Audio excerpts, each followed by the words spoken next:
Mythos Busters, investigating the mystery, monsters, and madness of Arkham Horror, the card game. Welcome to episode 149 of Mythos Busters, your sometimes bi-weekly, fortnightly podcast about Arkham Horror, the card game, which is a living card game by Fantasy Flight Games. I'm Sean. Joining me tonight is Justin. Hey, Justin. Hey, guys. How's it going? Oh, pretty good. I haven't got to talk to you like this for a while because I had to miss the last one. It's been a minute. Happy to be back. It's been a minute. Glad to have you. And then we also have Scott. Hi, Scott. Your intro sent me back a decade.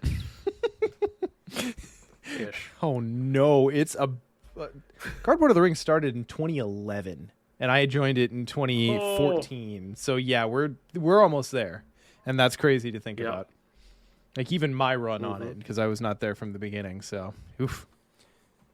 Yep. Missing from the crew tonight is Ian. He had some sick spawn at home, so he's taking the night off, but we'll catch him for the next one. As we've got an extra special episode planned for you tonight, as always. We're going to get through our normal openers. And tonight we're going to continue our player card review of the Scarlet Keys player card I always fumble on this. The Investigator expansion, right? Mm-hmm. Yeah. We're going to talk about Seeker cards. And then, of course, we'll round it out with a little bit of Tentacle time. But before we get to any of that, let's just do a couple of reminders. So first, I will remind everyone that we record live in our Discord. If you haven't joined our Discord, why? Do that. It's Mythos so Busters will come up. Yeah, will come up on the directory at this point. Did we recently crest 10K or were we about to? We're close to. Yeah. We're close if you to. just enter into like any browser window, discord.gg, as in good game, /mythosbusters. There we are. So Now I need to know, and I'm taking forever to find out. We have just shy of 9,500 members in our Discord, and it's a great place to be. You can come talk about Arkham or just about anything else in the myriad of channels that we have, so we'd be glad to have you. We record here. We have a bunch of wonderful people in here with us tonight. And tonight's just a single recording. Our schedule's kind of mixing up. Normally we do 2 in a row. And we're up to ungodly hours, but tonight's just a singlet. So let's move on. Guys, what have you been playing lately? I have to get mine out of the way. Regrettably, between BusterCon work and Dissonant Voices work and just life, I have not played a single game of Arkham Horror, the card game, since we last played. And it's possibly the first time that's happened between recordings for me. I am sad. Oh, no. you're channeling the spirit of Nick. What was that one scenario in TCU called? I can't remember. It's happening. Beats me. I don't think it exists. Yeah. So anyway, what Clutches have you of guys Chaos? been playing? That's the one. It doesn't exist. Scott, why don't you go? Yeah, I've been messing around with Daisy once again because it just seems whenever there's a Seeker card that I want to play around with, Daisy is usually the deck I want to put it in. And I've been just kind of formulating something like I want to use and abuse the Ravenquill. And the only thing is I'm not sure what to use and abuse it with. And I've been kind of leaning towards a multiplayer based one with the the Old Book of Lore. Thank you. Level 3. And I think it's pretty good, but I don't know if the Ravenquill, if the XP building into it is worth the amount rather than just having other good cards in the deck. And I run into my old dear friend 30 good cards. That's been interesting. And I've also been And trying... Daisy has access to a few. She does, and that's why I usually like pick her up and run with it, especially because the Ravenquill can grab spells too. Oh, that's true. Yeah. Interesting. There's some neat ideas, but I'm not sure it's there yet. I've kind of been playing three-handed roughly just to see how like a first few turns would go and see if I can reliably get the old book of lore out and then use that to just send my my play partners like just tons of resources and card draw and stuff. You know what I mean? Like just get their deck swimming. But a very Carson take, if you will. So Sure. How much XP did you or do you plan to put into the quill in this particular outing? I use, let's see, there's the spectral binding, which is no slots. It's one. Ooh man, slotless tome think and it's Daisy. That's pretty sexy. Yeah, Just and then right there, 1 XP. and then another 4 for the supernatural record. So basically, it becomes copies 3 and 4, more or less. When you play So- the Raven and I've Quill, been- instead of attaching it, yeah, okay, yep. Yeah, you just grab it out of your deck. And then sometimes I'll grab the interwoven ink because I'm trying to figure out what other assets I want to exhaust to ready and stuff like that. So, yeah. Including the old book of lore itself. Of course. So the ability to, trigger the old book of lore level 3 twice in one turn. And then also using Mystic to put secrets and secret cards, like just put secrets back on the old book of lore. So I don't know if it's actually good, is what I'm saying. But I am tinkering away at it. So It's exciting nonetheless. It's got some cool stuff going on. I mean, we're going to talk about that one in depth in a little bit, so maybe we'll save it for then, but that's fun. Yeah. Other than Justin? that, I've Oh, sorry. played a couple games, but nothing important. Yep. Nothing of note. Well, and then mine can be pretty quick because mine is similar to Sean. I have not had a chance to play since last I spoke with you guys. My Arkham-related time has gone toward BusterCon stuff. We're by the time this comes out, or it will either tickets will be live or shortly thereafter. So I'm doing a bunch of behind-the-scenes stuff. That's putting it lightly. Yeah, I was showing these guys a preview of some of the merch and whatnot ahead of time. So get excited, everybody! It's coming, but that has both fortunately and unfortunately been my time. So I'm excited for BusterCon to get here, and then I'll play Arkham again. Yeah, I know, right? So as always, if we have any spicy takes, because we're barely playing the game at this point as we review the cards from the Seeker set, call in to Mythos Busters hotline at 203-493-6984 and flame us, because we probably deserve it. All right, let's move on then. Justin, what's going on with our patrons? Well, I'm going to try and do this as well as Ian. No comments about the quality of it, but I'm going to start out with a thank you to our board members, Chris B, Chris H, Chris M, Chris U, our conglomeration of Chris's. Also thank you to Morton, Jared, Ian, Kyle, Philip, Patrick, Abilio, Jesse, Chad, and Robert. The recent board meeting was hilarious. Thank you for everyone for the jokes that were told. Thank you for signing the non-disclosure agreement, especially. We appreciate all of you. We appreciate all of our patrons as well. And a special shout out to a random patron is Steve Zamborski. Thanks, Steve. You can't see it, but I'm giving you a thumbs up. I feel it in my heart. Yeah, as you should.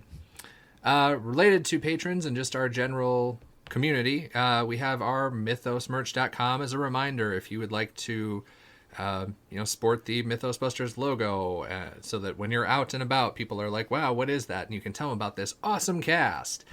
Or if you just want to creep them out with a weird octopus logo, mythosmerch.com. And then let's see, I think we have one new job title this time as well. We've got Cadeus or Cadeus.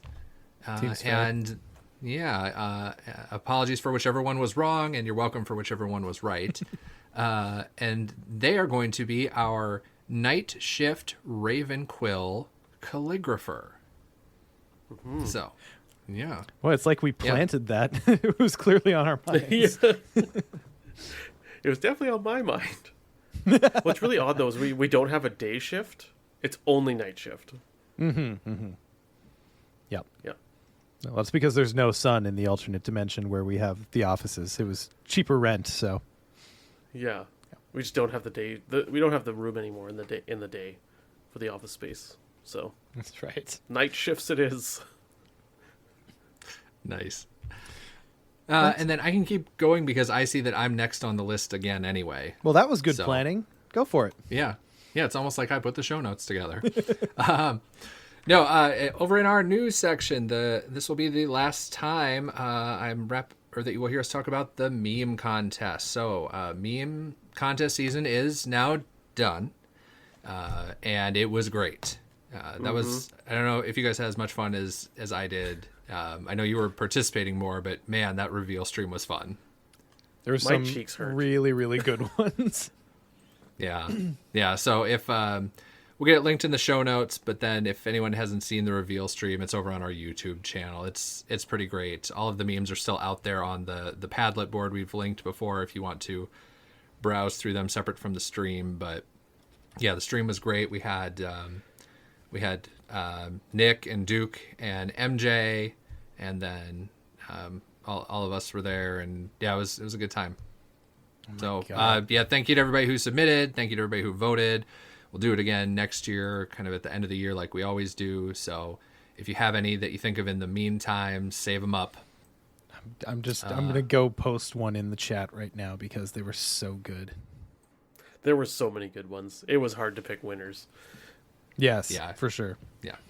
And if you are one of the winners and listening now, if you're listening live, I have not yet shipped them out. Hopefully by the time this gets posted, I will have shipped your prizes. Don't worry, it has not fallen off my radar. I've just been busy, but soon. And then the last thing we had in the news was, thing I already mentioned, BusterCon tickets go on sale soon. Reminder of the dates, June 1 to June 4 of this year, 2023. And there is a hotel block. Scott, which hotel is it again? The Doubletree Hilton. Okay. Yep, in Roseville, Minnesota. So, more info to come soon. We will, as soon as that the tickets are live, we'll have a web page up about it and everything. But we're getting excited for it. A lot of work behind the scenes, but we're excited to see all of you there. Hell yeah. And the links to the hotel block are also in the BusterCon 2023 channel on our Discord. They're pinned. Or you can also just call the Doubletree and be like, "Hi, I'm going to BusterCon on these dates," and you'll get the deals. And they have deals for rooms with breakfast or without, so you can choose how you want to spend your money. Yeah. And it's probably 2.5 soccer ball kicks away. We're not sure. We'll figure it out when we're there. TBD. One way to find out. Yeah. So, there should be a prize if someone can actually do it in 2 soccer kicks. It might have to be 3. I forgot how big that parking lot is, but Yeah, and it winds around, and there's the other offices, and I don't know. It depends on how much spin you can put on a soccer ball, I guess. yeah. I wonder if David Beckham will come to our convention. we'll never know unless we ask. It's true. I mean, the worst he can say is I fuck off. I think I know already. Yeah. Yeah. Say, before we move on, I just realized I did actually have one more bit of news that is not in the show notes. So this is a little bit of a surprise for you guys. We had one of our board members, and I'll name them in the next one if they're okay with it, but I'll just keep it confidential for now. One of our board members who works in the sciences reached out to me to ask if I could give them at least an estimate of how many people listen to this every month or each episode. And the reason they were asking was not just because they were curious, but because in their science realm, they're apparently consulting on a project to help spread the word about, I don't remember if it was like disease research or something along those lines. And so as part of that, the organization they work for were saying, hey, what are the different formats to podcasts? What does that look like in terms of, do people actually listen to it, so that they can make an informed decision about how to best get this information out there?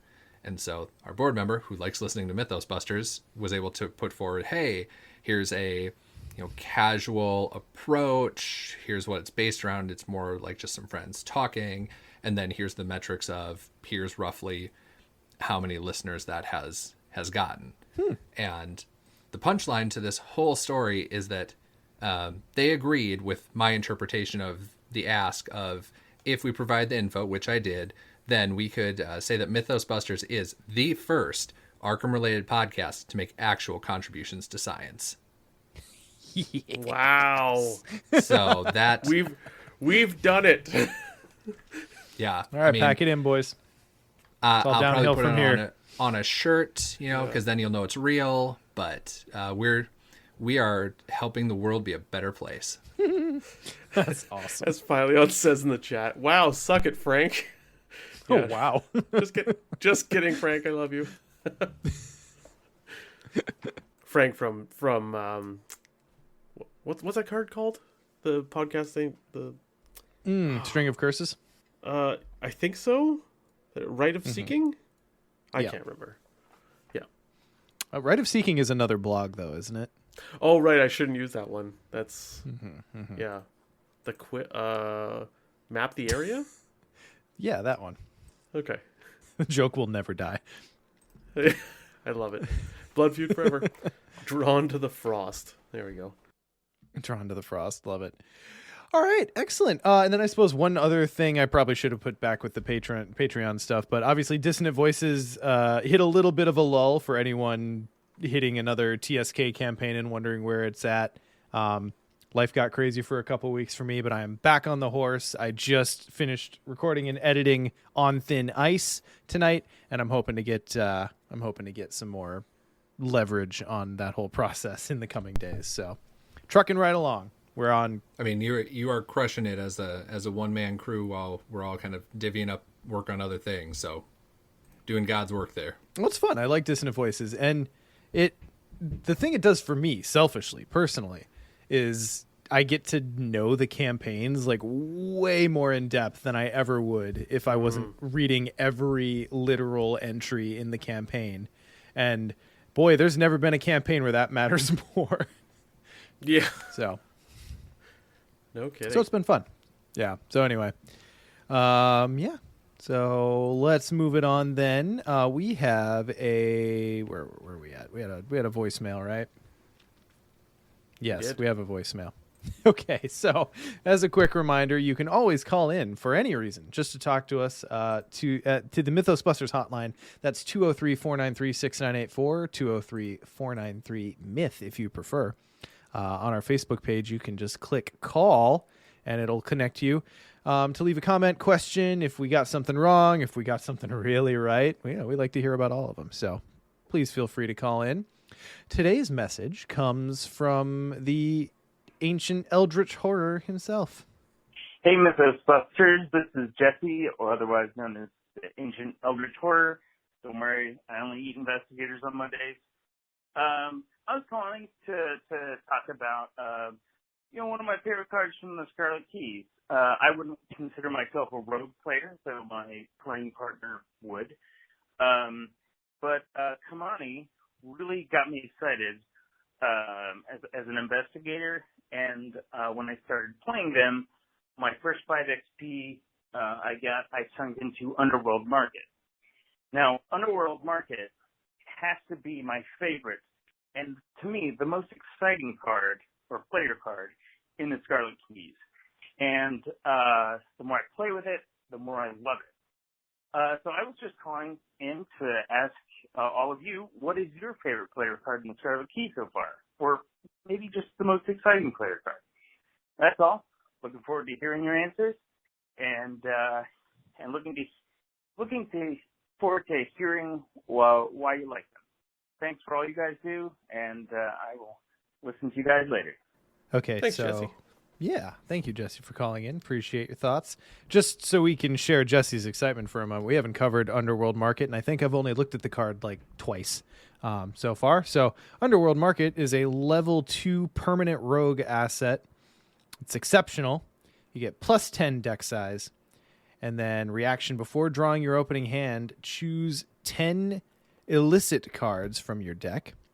shuffle them together, and place them next to the Underworld deck as your market deck. And at the start of your turn, reveal the top 2 cards of your market deck. You may spend a resource to draw one of them. Place the rest on the bottom in any order. So that's fun. This- Little side deck of select cards that doesn't, I mean, effectively doesn't count against your deck size. Yeah.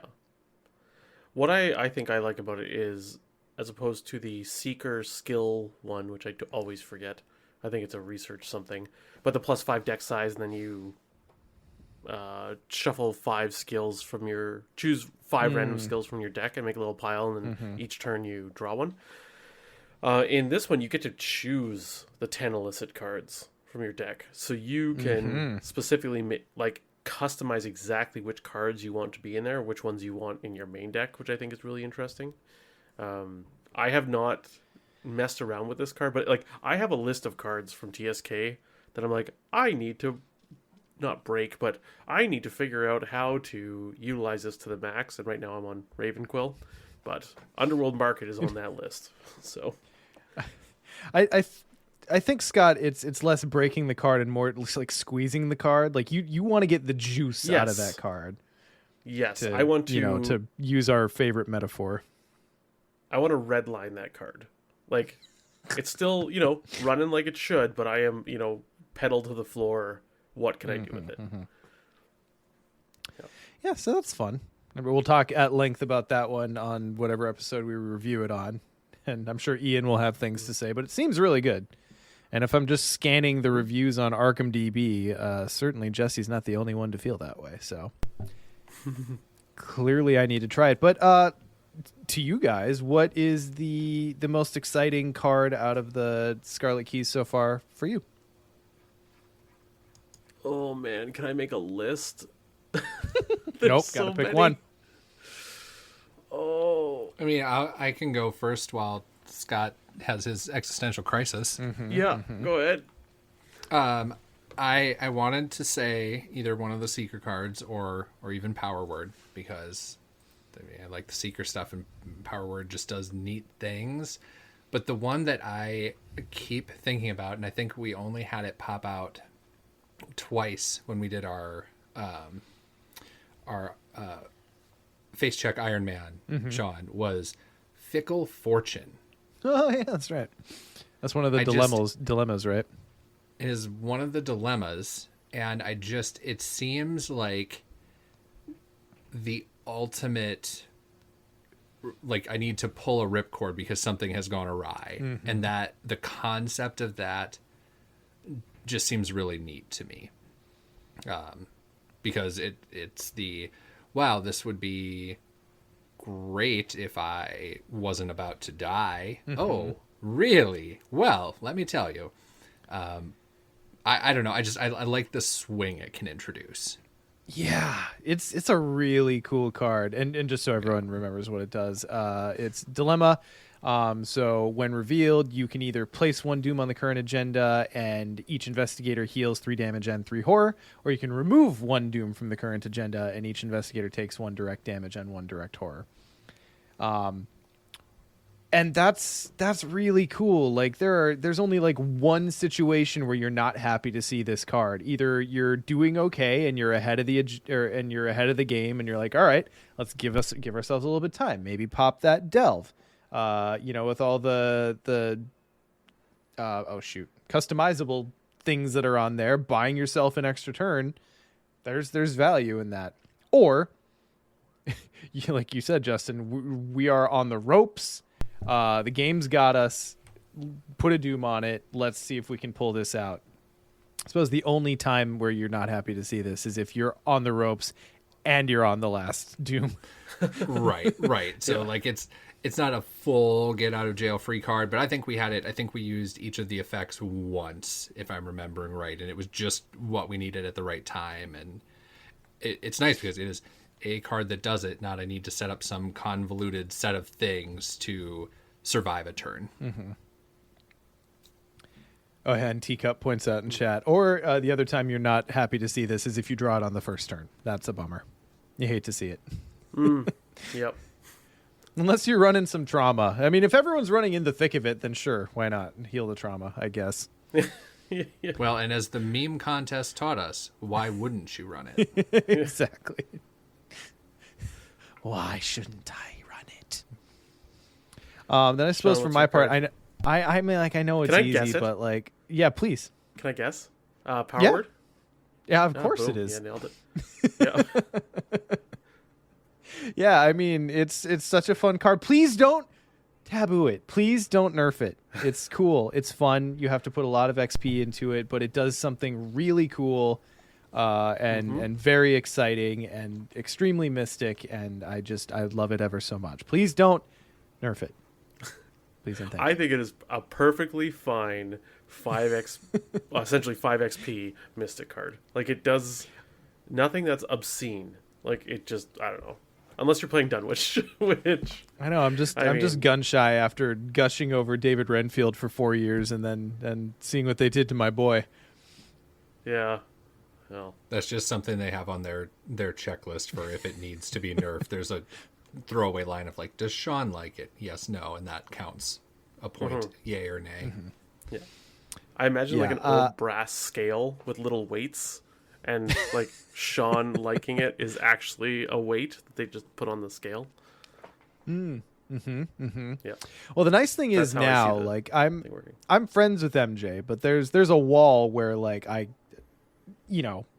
tease, but there's a certain point where I can stop ribbing. With Nick, there is no wall. Like he will never hear the end of my shit if that card gets hit. So look forward to that, Nick. Nick, if you nerf Power Word, I'm going to start trying to buy that copy of Deranged from you again every time I see you. I still have tinnitus in my right ear from when he won that game. For those who don't know, Nick won a game at Gen Con, and I tried to buy it off him repeatedly, and I said, if you ever need me to stop bugging you about it, tell me. And he immediately said, you can stop now. He was so And I excited honor- to have won that game. Yeah. All right, cool. Well, I think that's it. As a reminder, please call in if you have any comments, questions, if you want to suggest a topic, anything for us to talk about. We're happy to hear from you. 203-493-6984. Sean, can I pick a card? Did I roll right over you? I'm sorry. I'm so sorry. Please Yeah, you do did. that. Oh, okay. If I had to pick, oh man, it's probably In my Carson. defense. Carson. Okay. Okay. Yeah, I think just the playstyle and the deck building he brings around and the thought process, I think like that one, but if I had to pick an individual card. Yeah, because I was about to say it's a little bit cheating to pick an investigator, so name a card. Yeah. I would have to, since you already picked Power Word, I'm not going to say it. Okay. I still think Grizzled is, it's not flashy, it's not exciting, it just is so good in my eyes that every time I draw it and I play it and I upgrade it, I'm like, man, this thing is just doing absolute work. It is just making everything I do just better, right? It enhances so many other cards in my deck and in the game. I'm just still in love with Grizzled. So, Fair. yeah. Yeah, I finally got around. Well, okay, this is before I started my most recent TSK campaign, but I had started up an Innsmouth campaign to practice for Innsmouth Iron Man happening at BusterCon this Saturday, or that Saturday, not this Saturday. Yeah. Wait, what? Yep. I know. I said it myself, and my heart skipped a beat. But I'm playing Silas for Innsmouth Iron Man because I had to, and I put that in Silas, and oh boy, in Silas that is just a boy. fun card. I mean, it's my favorite investigator. Put it in because you just get to play it 4 times as A lot. many times. Yeah. And like, oh no, it went to my discard pile. Don't worry, it's coming back. So, yeah. Yeah. Cool. Excellent. Well, let's move it on then. I suppose we're just into the main topic tonight, aren't we? Yep. Lovely. Sure are. Well, that being said, oh no, let me scroll back up. Scott, do you want to distill the first card down for us? Oh, I will alchemically. That didn't work. Speaking of science and Mythos Buster science, alchemical distillation is a seeker customizable card. Starts off level 0, of course. 2-cost asset, willpower icon, item and science traded. Science investigator when. Customizable, uses 3 supplies. Action, spend 1 supply. Choose an investigator at your location and test intellect 1. If you succeed, that investigator performs one of the following options. Draw 2 cards, or gain 2 resources. And it takes up the hand slot. Not really exciting as a level 0 card. But Okay, so customizable options. my question is, if you remove the test and it's because so the test could fail. If you're including this in a seeker, it's probably not going to fail very often. Right. But Let's assume does it auto-pass hinge on that at all? Say it's just spend an action, do a thing. 3 supplies, 2 resources. It's like, I don't hate this in multiplayer, not for solo. I guess you are choosing investigator. Yeah. I don't know. And solo, I guess you have much better options. What's the hard part for you? The hand Yeah. slot? Yeah, that's fair. The fact that, like, you know, it takes an action to put down and the 2 resources. And I guess if you're, like, I mean, if this is the team helping Daisy that I'm planning on, I could see it at level 0. I do like some of the upgrades, but at level 0, I don't know. I feel like I just crack the case. Well, Scott, would it matter more too if it came out early game versus late game? I mean, I'm again thinking multiplayer only, but early game to help just speed up stuff early, but late game then just Maybe. I guess, I mean, you can, like, play it out and then use it twice in that turn. And if somehow you got a 4th action, you could just drain it in 1 turn. But I don't know. At level 0, I'm not excited. Cap. Well, let's see what the upgrades are then. Well, for 1 XP, we have Mending Distillate. Add this option, heal 2 damage. So another XP, Calming Distillate. Add this option, heal 2 horror. Another XP, Enlightening Distillate. Add this option, place 1 charge or secret on an asset you control. Another XP, Quickening Distillate. Add this option, move up to 2 times. And then for 2 XP, you can get Refined. Alchemical Distillation enters with 2 additional supplies on it. For 4 XP, you get Empowered. When you initiate this skill test, you may increase its difficulty by 2. If you do, increase the value of the effect granted by each of the options by 1 for this test. And then 5 XP, Perfected. If you succeed by 2 or more, the chosen investigator may perform 2 different options instead of 1. Scott, my question to you is, what's the bare minimum amount of XP this would need to interest you? I think... Let's see. Because you're probably looking at, like, at least one of the distillates, depending on your investigator, right? Yeah, I could see 3 XP. So Refined, so it comes in with 2 additional supplies. And then either the moving one, the quickening one, or depending on the build you're doing, the place 1 charge or secret on an asset you control. Something like that. So, yeah. Seems fair. So now I'm thinking with, like, Empowered, so then it's draw 2 cards, gain 2 resources. You're hitting that test a little bit harder. Mm-hmm. I mean, hitting an Intellect 3 test is not going to be that hard for a Seeker. You'll fail more often, but I guess the downside is that you're spending the supply whether you fail or not, so... I do love Perfected, though. Like, if you succeed by 2 or more, you can do both. Or choose 2 things. Like that. I think that's where you start to see a lot of value. And especially if you are, I mean, doing the Seeker thing where your intellect goes to 7 or something. Like, you're probably succeeding by 2 or more. And even in solo, like, to be able to single action, you test, and maybe you throw some skill cards in there, like Eureka, or something to draw or whatnot, whatever you want to nail a test and use that skill card's skill. And then you get to draw 2 cards and gain 2 resources. That just seems bonkers good for value. But it takes time to get there. So what do you think is the value of like going all in on the distillates and just having the crazy amount of flexibility? Do you think you're only picking like 1 or 2 of the upgrades, or do you think that you want lots of options? I kind of feel like you're picking 1 or 2 based on your build. Mm-hmm. I think you either go, like 1 or 2. Oh man, I don't know. The times I've played this, I've just done perfected, and I didn't take it before I got perfected. Mm-hmm. So 6 XP is kind of where I found it. I was like, okay, I can take this in solo, and I feel like I'm getting really good value out of it. 7 even better, so I get perfected. The enlightening one, so I can, the moving one, and refined, so it comes in with 2 additional supplies. Oh, sorry, that's 8, not 7 XP. But yeah, I dig.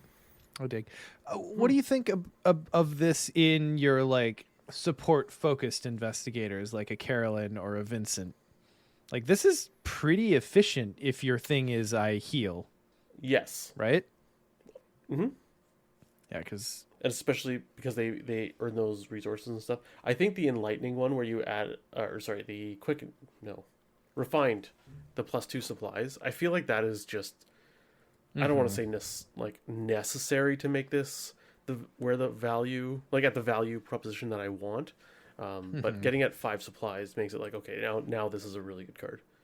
It's where you actually kind of have a reason to look at it other than different options. Yeah. This 3 supplies is going to run out pretty fast if you've got, like, intent when you play this down. Yeah, exactly. Which ideally is a thing you want when you include a card and play it in your deck. Mm-hmm. Yeah, it's interesting. And it's combos with some of the other cards that we'll talk about, I'm sure. Because they're in this expansion, and we're about to talk about them. That's my hypothesis. I'd love to hear your analysis. Okay, so I'll do empirical hypothesis. Empirical hypothesis. This is a seeker asset. It's customizable. It costs 2. It has talent and science traits. It has an intellect icon. Limit 1 per investigator. Forced at the start of the round, choose one of the following criteria for this round. You fail a test by 2 or more. You succeed at a test by 3 or more. When the chosen criteria is met, you may exhaust empirical hypothesis to add 1 evidence to it. And then free triggered ability. Really, it's taken a long time to extinguish that from my card vocabulary. Free triggered ability, spend 1 evidence, draw 1 card. So level 0, what do you think? Honestly, I think it's pretty good value, and you're probably in Seeker. I mean, if you're comboing this with alchemical distillation, especially like if you succeed by a test by 3 or more, and you're testing at 1, like 6 to 1 or something, I think you can trigger this pretty often. Like the times I have used this, 80 to 90% of turns, I'm triggering this, which is just 80 to 90% of turns I'm getting a free card draw. So, I mean, I guess let's just look at the upgrades right away, because I feel like this is one, I don't know. Yeah, the level 0 doesn't excite me a ton. Mm-hmm. Especially like in Seeker, you fail a test by 2 or more. Like anyone who's off class is not Survivor. I mean, I guess it happens, but I'm not counting on that ever. No. So anyway, customizations. We've got 1 XP for pessimistic outlook. Adds the criteria you run out of cards in your hand. Gross. 1 XP gets you trial and error. Adds the criteria you are dealt damage or horror. That's a little bit easier. 1 XP gets you independent variable, which adds you discard a treachery or enemy from play.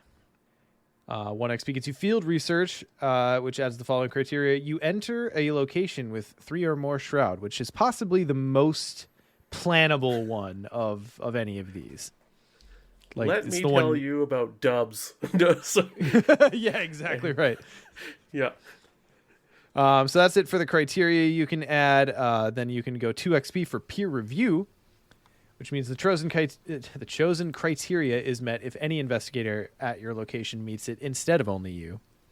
Other investigators at your location may also trigger that free triggered action ability on Empirical Hypothesis, so that draw a card, or either of the next two abilities. 2 XP for Research Grant. It gains free triggered action. Oh my god, I'm just free triggered ability. Spend 2 evidence. Reduce the cost of the next card you play by 3. 3 XP gets you irrefutable proof. Free triggered ability, spend 3 evidence, discover 1 clue at your location. And then the last one, 4 XP gets you alternative hypothesis. After you exhaust empirical hypothesis, you may resolve its forced effect, choosing a criteria you have not chosen this round, then ready it. Some multiple uses. So my only experience with this card is I am currently running it in my TSK run with Lily and Daryl. Daryl is who took it. Because, I don't know, this seems pretty good for Daryl as another way to accrue evidence. I suppose in that deck, I'm not really using it to draw cards very often. I'm just using it to accrue evidence. But like I said, like first let's talk about the criteria, right? So as I said, I think field research is like the first one you look at. Because boy, I don't know if you guys have seen the shrouds lately, but most of them are 3 or higher. I mean, have people been talking about that? But also, I mean, like, name a campaign where you don't see 3 shroud all the time. Yeah. Like, that is just so... like, it should just be at the following criteria. You enter a location.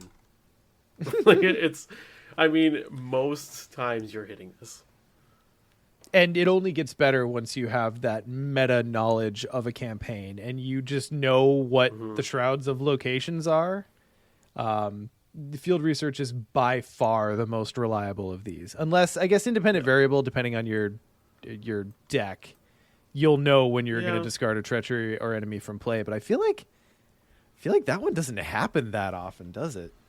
I mean, even if you're doing that, you're still entering locations with 3 or more shroud, right? Like, it just... Yeah.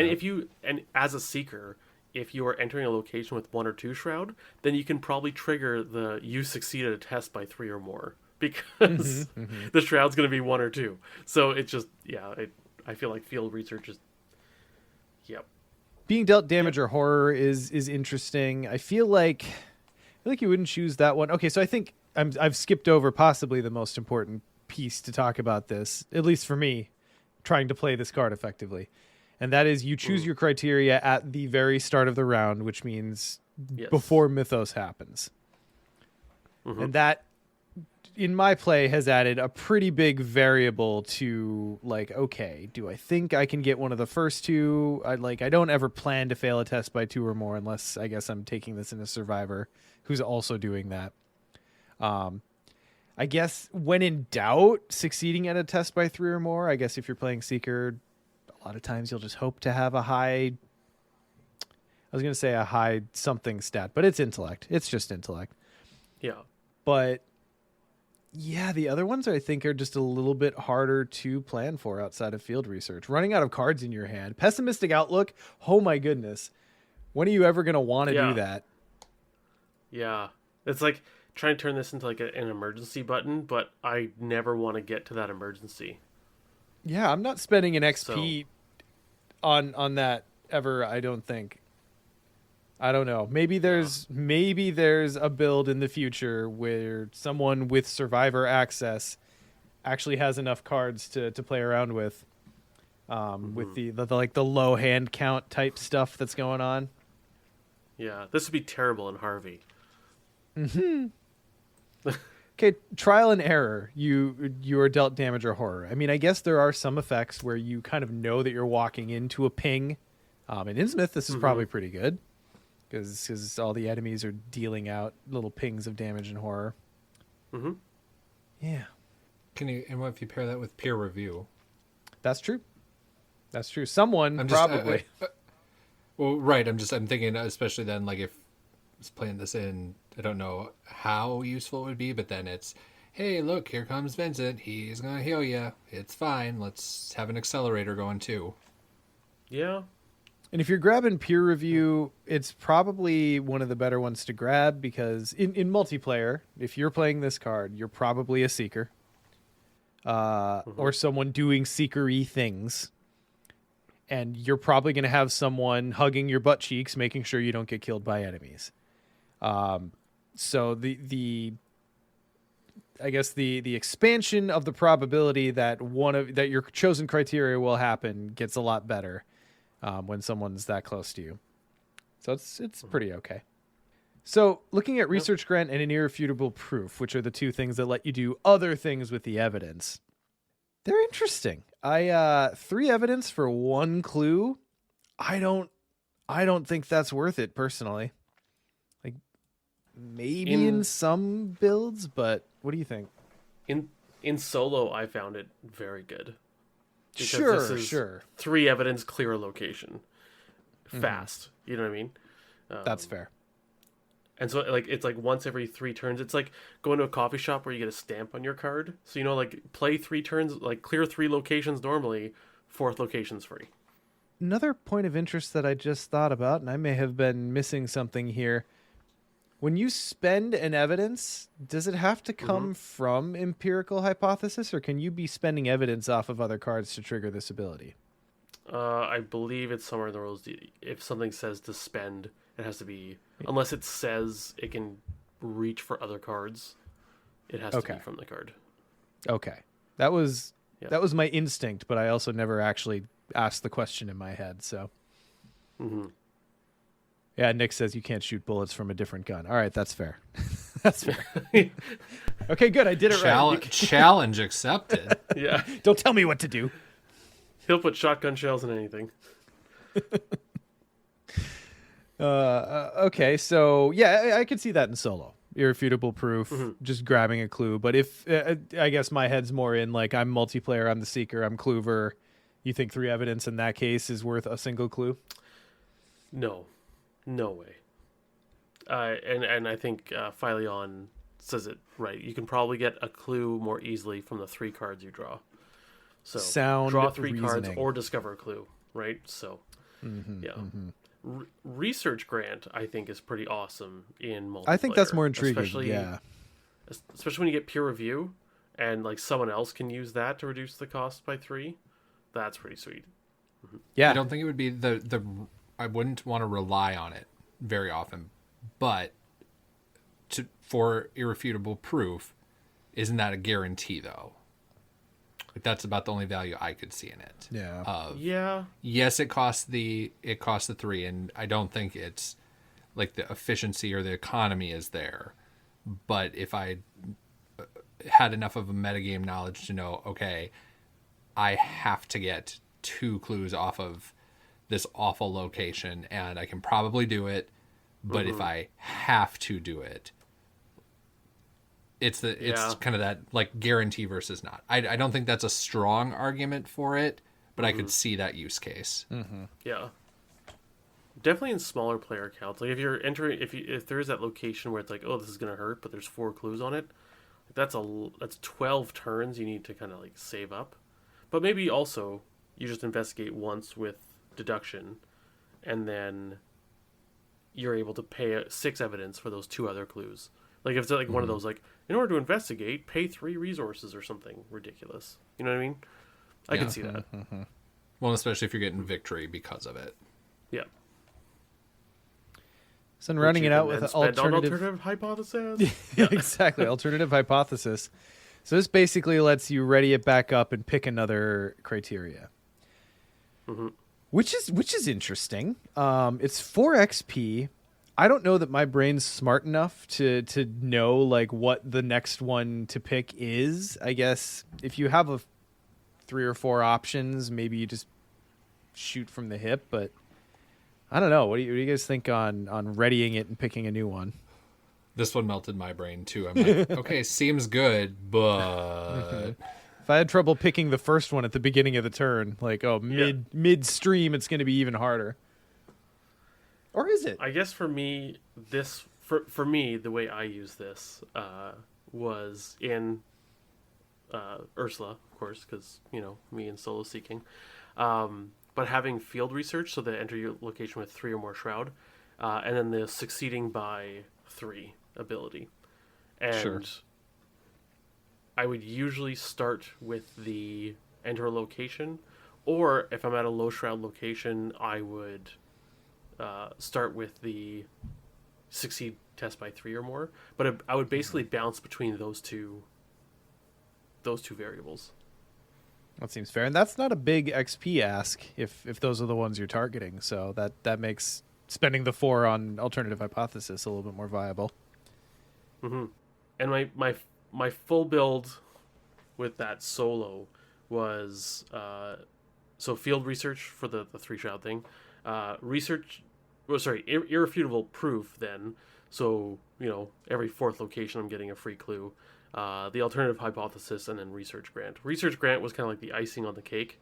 But man, like when you start just throwing 3 cost cards out for free while also grabbing free clues and grabbing 2 evidence a turn, like it got out of hand. So Yeah, I like it. It's a fun little glue card. I don't know. And it doesn't like ask a lot of you to build around, which is kind of my favorite part about it. Like you can kind of throw this in just about any Seeker deck and I guess pick a few XP to throw into it and it's going to work the way it works. I mean, even at level 0, if you're building a Seeker with high intellect, you're probably succeeding at a test by 3 or more once per turn, and that's a free card. Yep. So Excellent. just layers of icing after that. All right. Are we to Justin? Yeah, we're to Justin. Why don't you scribe us the next card? Ooh, you gave me the Ravenquill. Fun. Sorry, Scott. I didn't plan it out. Oh, no, it's okay. Scott, do you want the Ravenquill? I will give you that and then take a different one. Okay. Ravenquill is a 3-cross Seeker asset with no level. Starts off level 0, obviously. 2 intellect icons. It is item, relic, and upgrade traded. Or sorry, it's an event. I just said asset. Customizable. When you purchase the Ravenquill, name a tome or spell asset and record that name on its upgrade sheet. Attached to a named asset you control. Reaction. When you resign or the game ends, either mark a checkbox on the Ravenquill's upgrade sheet or reduce the experience cost to upgrade the attached asset before the next scenario by 1. Whew. It's already fun because you start off customizing it right from the beginning, which is always my favorite customizable card thing. It's like that self-writing quill from Harry Potter. And its ability to upgrade itself means if you are playing a longer campaign, you don't need to worry too much about upgrading stuff or gives you a boost. So it's pretty handy.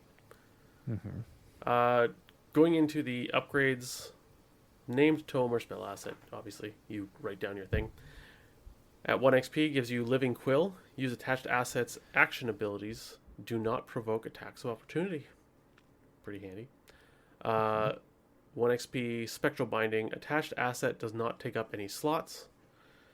For 2 XP, Mystic Vein. You get +2 skill value while performing skill test on attached asset. Another 2 XP Endless Inkwell. Name 2 or more tome or spell assets. Then 2 XP Energy Sap. The Ravenquill gains free triggered ability. Exhaust the Ravenquill. Move 1 secret or charge from an asset you control to attached asset. So we can sap something else. 3 XP Interwoven Ink. After you resolve an action ability on attached asset, you may exhaust the Ravenquill to ready another asset you control.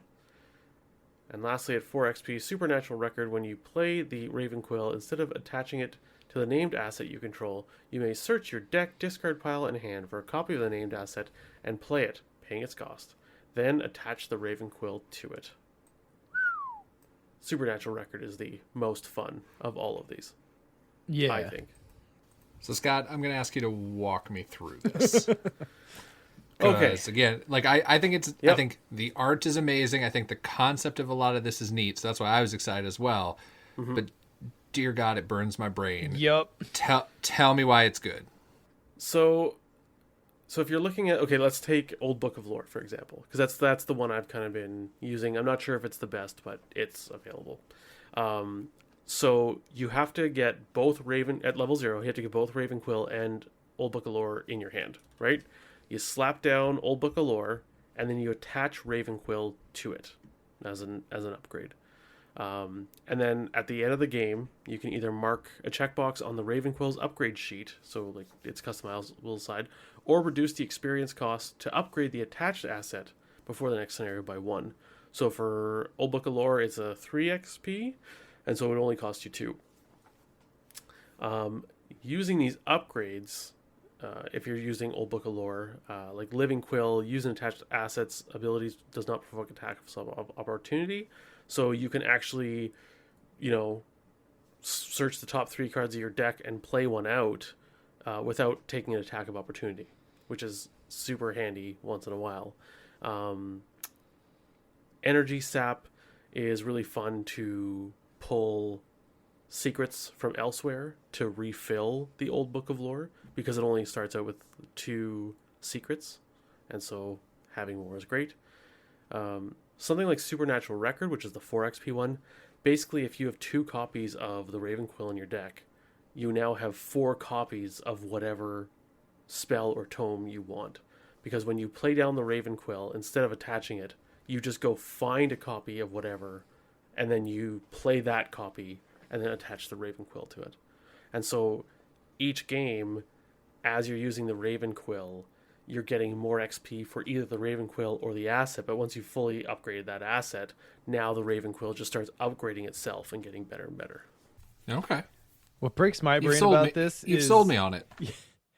Yeah, like what breaks my brain about this is not only do you have all of like the variability of customizable card in and of itself, but then you have like, I'm looking at the list of tomes. I haven't even looked at spells. There are so many cards you could potentially look at putting this on.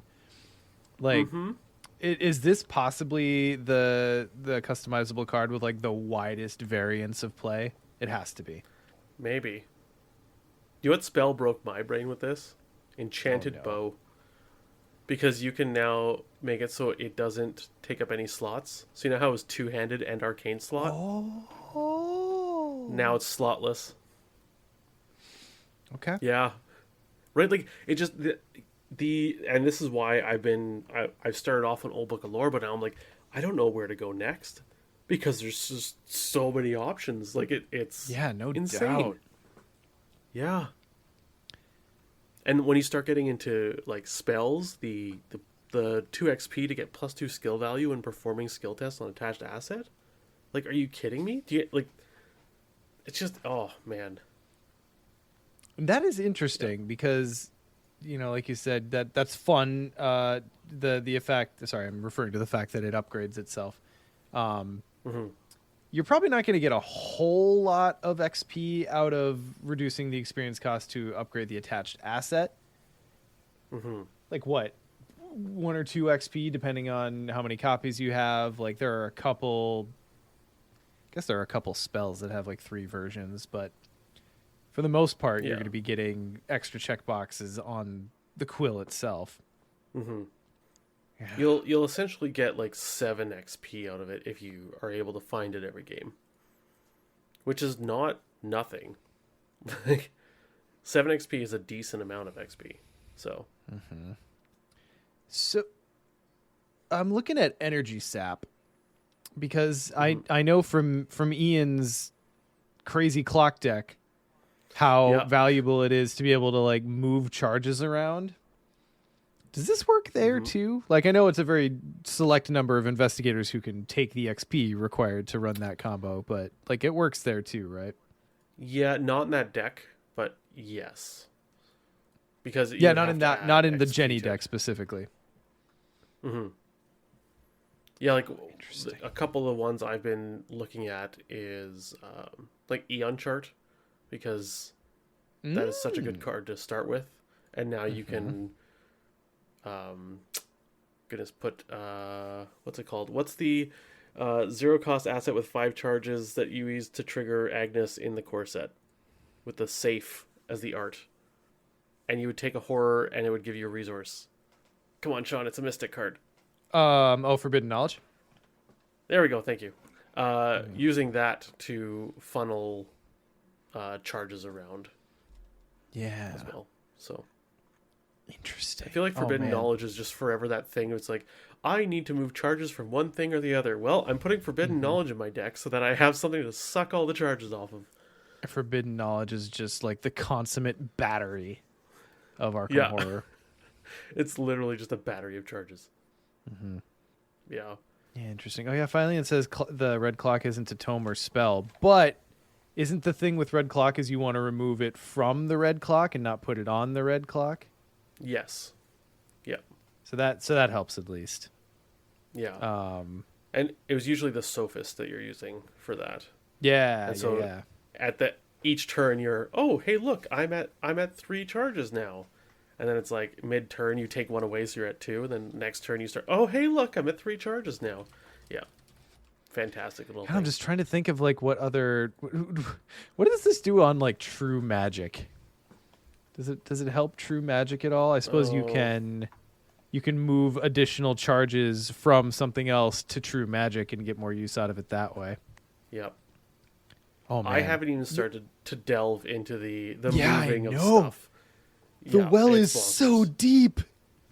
I know, that's why I Okay. have a list of cards I want to go into, and this one I am just scraping the surface of.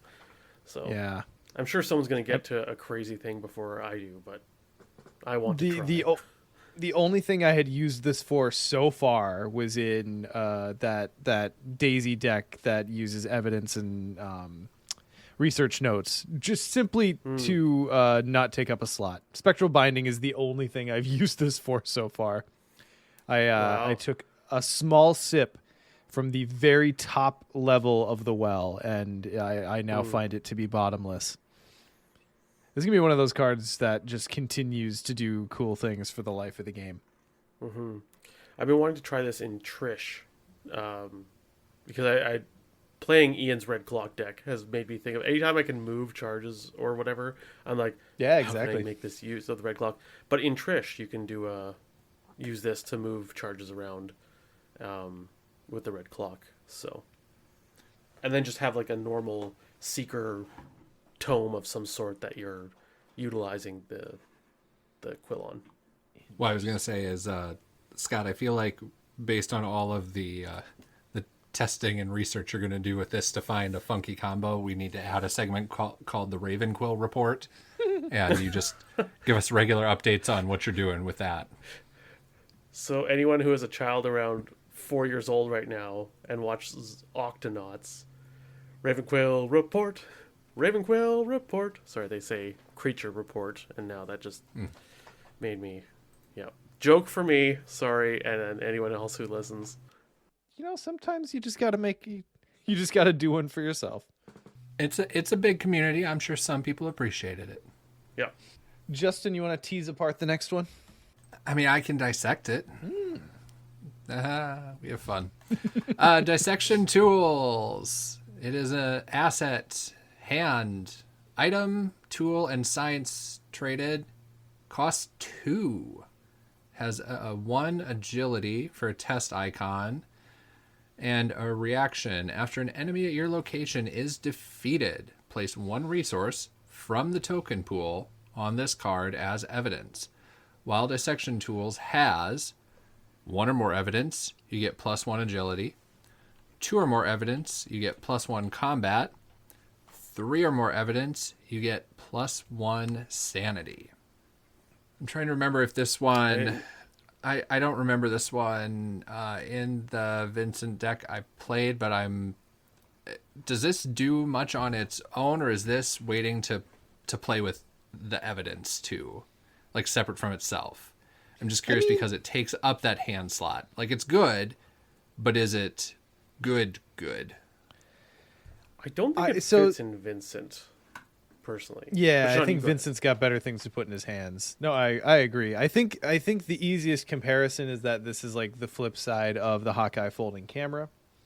And hip shot, maybe there are investigators where this isn't true, but I don't think that this one is as good as the Hawkeye folding camera in its particular class. Because if your thing is, I'm here to kill enemies, or I'm here to benefit from, an agility and a combat boost. I don't know. Are you running that out of Seeker? You probably want something else in your hands if that's what you're doing. I don't know. Is the agility boost the thing you want? Because it's the defensive one. This goes in, I think, solo Roland is not bad. Sure. Gives you that sanity boost, gives you the combat boost. I mean, yeah, the agility, whatever. It's a nice little boost, but it's the same thing as the willpower boost on the Hawkeye, right? It's the first boost, but it's like, I'm not really here for that, right? So, do you, Scott, as the resident Ursula enthusiast, what do you think about it in Ursula? Okay. No. I think I'm never defeating an enemy. Yeah, that's like I might defeat one enemy, right? Like it's I think this is in just like a really odd place for its class. If this were a Guardian card, would you like it better? I think I would like it a little bit better. I know it wouldn't make sense necessarily as a Guardian card, but yeah, but I think I agree that I think it's more of a Guardian card. But there's a few Guardian or Guardian-esque investigators can take it, like Roland or, Roland's opposite, the Tool guy. Tool guy? 5 Seeker. You're talking about Joe? Thank you, Joe. Why can't I remember cards? That's an always thing. Like, I think Joe likes this. Especially, I mean, we haven't covered it yet, but with the tool belt, like, this is a tool, and you can sling it in and out as you need it. I suppose, yeah, that is a thing. Yeah. I have actually yet to play with this card, but like as I read, I was like, this is Roland, right? Yeah. Trish could take it. Gives you that agility boost. You just got to kill one person. The thing I just keep coming back to that's hard for me is if I'm killing enemies and that's the thing I'm counting on, I want something else in my hand slot 95% of the time, if not more. The hand slot is what kills this for me. Well, it doesn't kill it, but it weakens its stock in my reckoning. Because as opposed to like the Hawkeye folding camera, where even if you're the guy who's killing enemies, a clue that's going to happen at your location from time to time. You're going to clear the last clue. Someone's going to clear the last clue. And then out of the gate, you get a willpower boost, which everyone could use. And I don't think everyone could use it as universally as an agility boost. I don't know. Yeah. And I guess the thing is, too, like, killers have killing thing as their hand. Cloovers have clooving things in their hand. And Hawkeye is a clooving thing, and this is not a killing thing. So the Hawkeye kind of fits a bit better. I like the design. I think it fits in some decks, but it does. I mean, when you're comparing it to Hawkeye, I think it falls a bit short. All right. Well, that was a little bit grim. Yeah. Just like the next card. That's all right. Oh, I see. See. I think it's me. Grim Memoir is a level 0 Seeker asset. It is item and tome traded. It is 3 cost. It has an intellect icon. It uses 4 secrets. Actions: spend 1 secret. Investigate. You get +2 intellect for this investigation. And if you succeed by 2 or more, you may draw a card. I really like this. It's a really solid intellect boost. And it's going to push you towards succeeding by 2 or more as a result. It's really decent card draw. It's not getting you clue acceleration, but I think in lower player counts, that's not that big a deal. So you probably would prefer the card anyway. 4 secrets for 3 cost is really efficient to my mind. There's so many things you could do to load this up with more secrets if you want. It's a tome, so as we discussed, there's lots of things you could do with it in that regard. I think this is a pretty decent card for a hand slot to get you card draw. I initially, when I was looking at it, I was like, I'm okay with it, because I was like, well, I mean, I'm paying 3 to draw 4 cards essentially, but there's some action compression there. But it's not just action compression. That +2 intellect makes sure that they are successful actions that you're then also compressing. And that is what finally got me to try this out. And yeah, I think I tried it in Trish. That's who I had it in. Sure. I went on a Trish kick for a bit. But yeah, it was just, you know what? It was just really great. It made the rest of my deck better because I'm drawing it sooner. Therefore, 30 good cards. So Yeah, it just seems solid and will do what it's there to do, and that's not a bad thing. Oh, Vinny B got there first. You know who I put this in recently is I started up an Edge campaign with my kiddo and a couple others, and I made her a Rex deck, and Rex loves this card. It pushes him to that succeed by 2 or more that he's doing anyway, and then you also get a card as a kicker when you do it. It's juicy. It's very, very juicy. what I liked in this with Trish is the rogue skill that if you succeed by 2 or more, you get to take an action. It's 2 or more. Quick thinking. Yes, there we go. 2 or more, and this just makes it easier for Trish to pull that off. So, way more efficiency. It's just like this card. Yeah, like Justin, like you said, it's nice and solid. It's an enabling card, and you get some card draw out of it. Like it's good. I think it's a Solid true card. solo card where you don't care as much as the Seeker about like constant clue acceleration. This is pretty damn good. Yeah, like I feel like in 4-player, the value would probably drop off for me. Like I wouldn't consider this in 4-player because like I need my hand slots for everything compression and more efficient intellect boosts. Like I'm not worried. I'll get my card draw somewhere else, But Yeah, it's good. next card. Let me just check my research notes here. Is it the taboo It's list? research. If it's not, No. it will be. I So don't want it, research but I notes will is- understand it. Is a level 0 seeker asset. It costs 1. It has an intellect icon. It's an item, a tome, and science rated. Reaction. After a player ability places 1 or more of your clues on your location, place that many resources on research notes as evidence. Action. Test 0 intellect. For each point you succeed by, you may spend 1 evidence to discover 1 clue at your location. Seems really innocuous, guys. I don't know how you would possibly trigger this 18,000 times in one game. How do you do that? Oh boy. Besides quick study and malice and captivating discovery and a bunch of other things. Forewarned. Yep. Oh yeah, forewarned. What's the skill that lets you put it back down? I think it starts with a P. I am not photographic with TSK by a long shot yet, and it is getting to me. Yeah. How dare you forget a card name? I know. Analysis. It's analysis. And we're going to talk about Ah. that soon. But anyway, I know I told this story on the podcast at some point, but prior to Arkham Knights, I was like, oh, this looks really cool. And I think I want to put this in Daisy, and I kind of had some ideas for other stuff I was going to throw in, and obviously Press Pass, which we'll talk about in a little bit. So I went out to ArkhamDB, and I started putting stuff in, and I couldn't quite get the deck list together.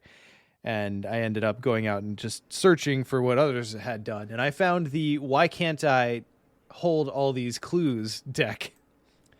And putting this in parallel Daisy, or parallel back Daisy. Oh boy, that I built that as a standalone. Ended up playing it through Fortune and Folly. I think I handed it to Justin for a second playthrough, and he had a blast with it. yes. You handed it to me for the one we haven't gone all the way through, where we had the like epic ending. But dear God, so many clues. Yes, like, and I love what this is doing. I don't want it to get tabooed. It doesn't need to get tabooed. I don't think like just powerful cards need taboo, but that's just me. But when you like go hard on the place my clue down to get a cool effect, and then this card just lets you scoop them all back up. Oh boy, it's juicy. Oh boy, Yeah. it's juicy. To the point about taboo, though, I will say, like, there's a ramp to it, right? It's not Yes. instantaneous. No, it so does I think not it come out of is- the gate. Like, it is a very good card, but it is not a, I played this down, I now have all the clues, I win forever. You got to work for it. You do. And I think one of the most powerful things this does is, since that action test is just an intellect test and it's agnostic to the shroud of the location you're at, that's a pretty big deal. And you just scoop clues. Like that's to my mind, that's what makes it the most powerful. Like, if it were me and I wanted to mutate this card, I think I would just make that an investigatability kind of, maybe. I don't know. Something. Anyway, it's a bonkers card. It's really good. And it's fun. I don't know. It's just one of those decks where, like, you move a lot of stuff around and you feel really cool after doing it. And I like those kinds of decks. I think it's got the appropriate skill floor and skill ceiling that, like, it feels good once you figure it out and learn how to play it with all the other clue dropping stuff, and you get your tempo going, you know, like, okay, I'm dropping this turn, I'm picking up this turn, I'm dropping this turn, and just all these things. Love it. Yeah.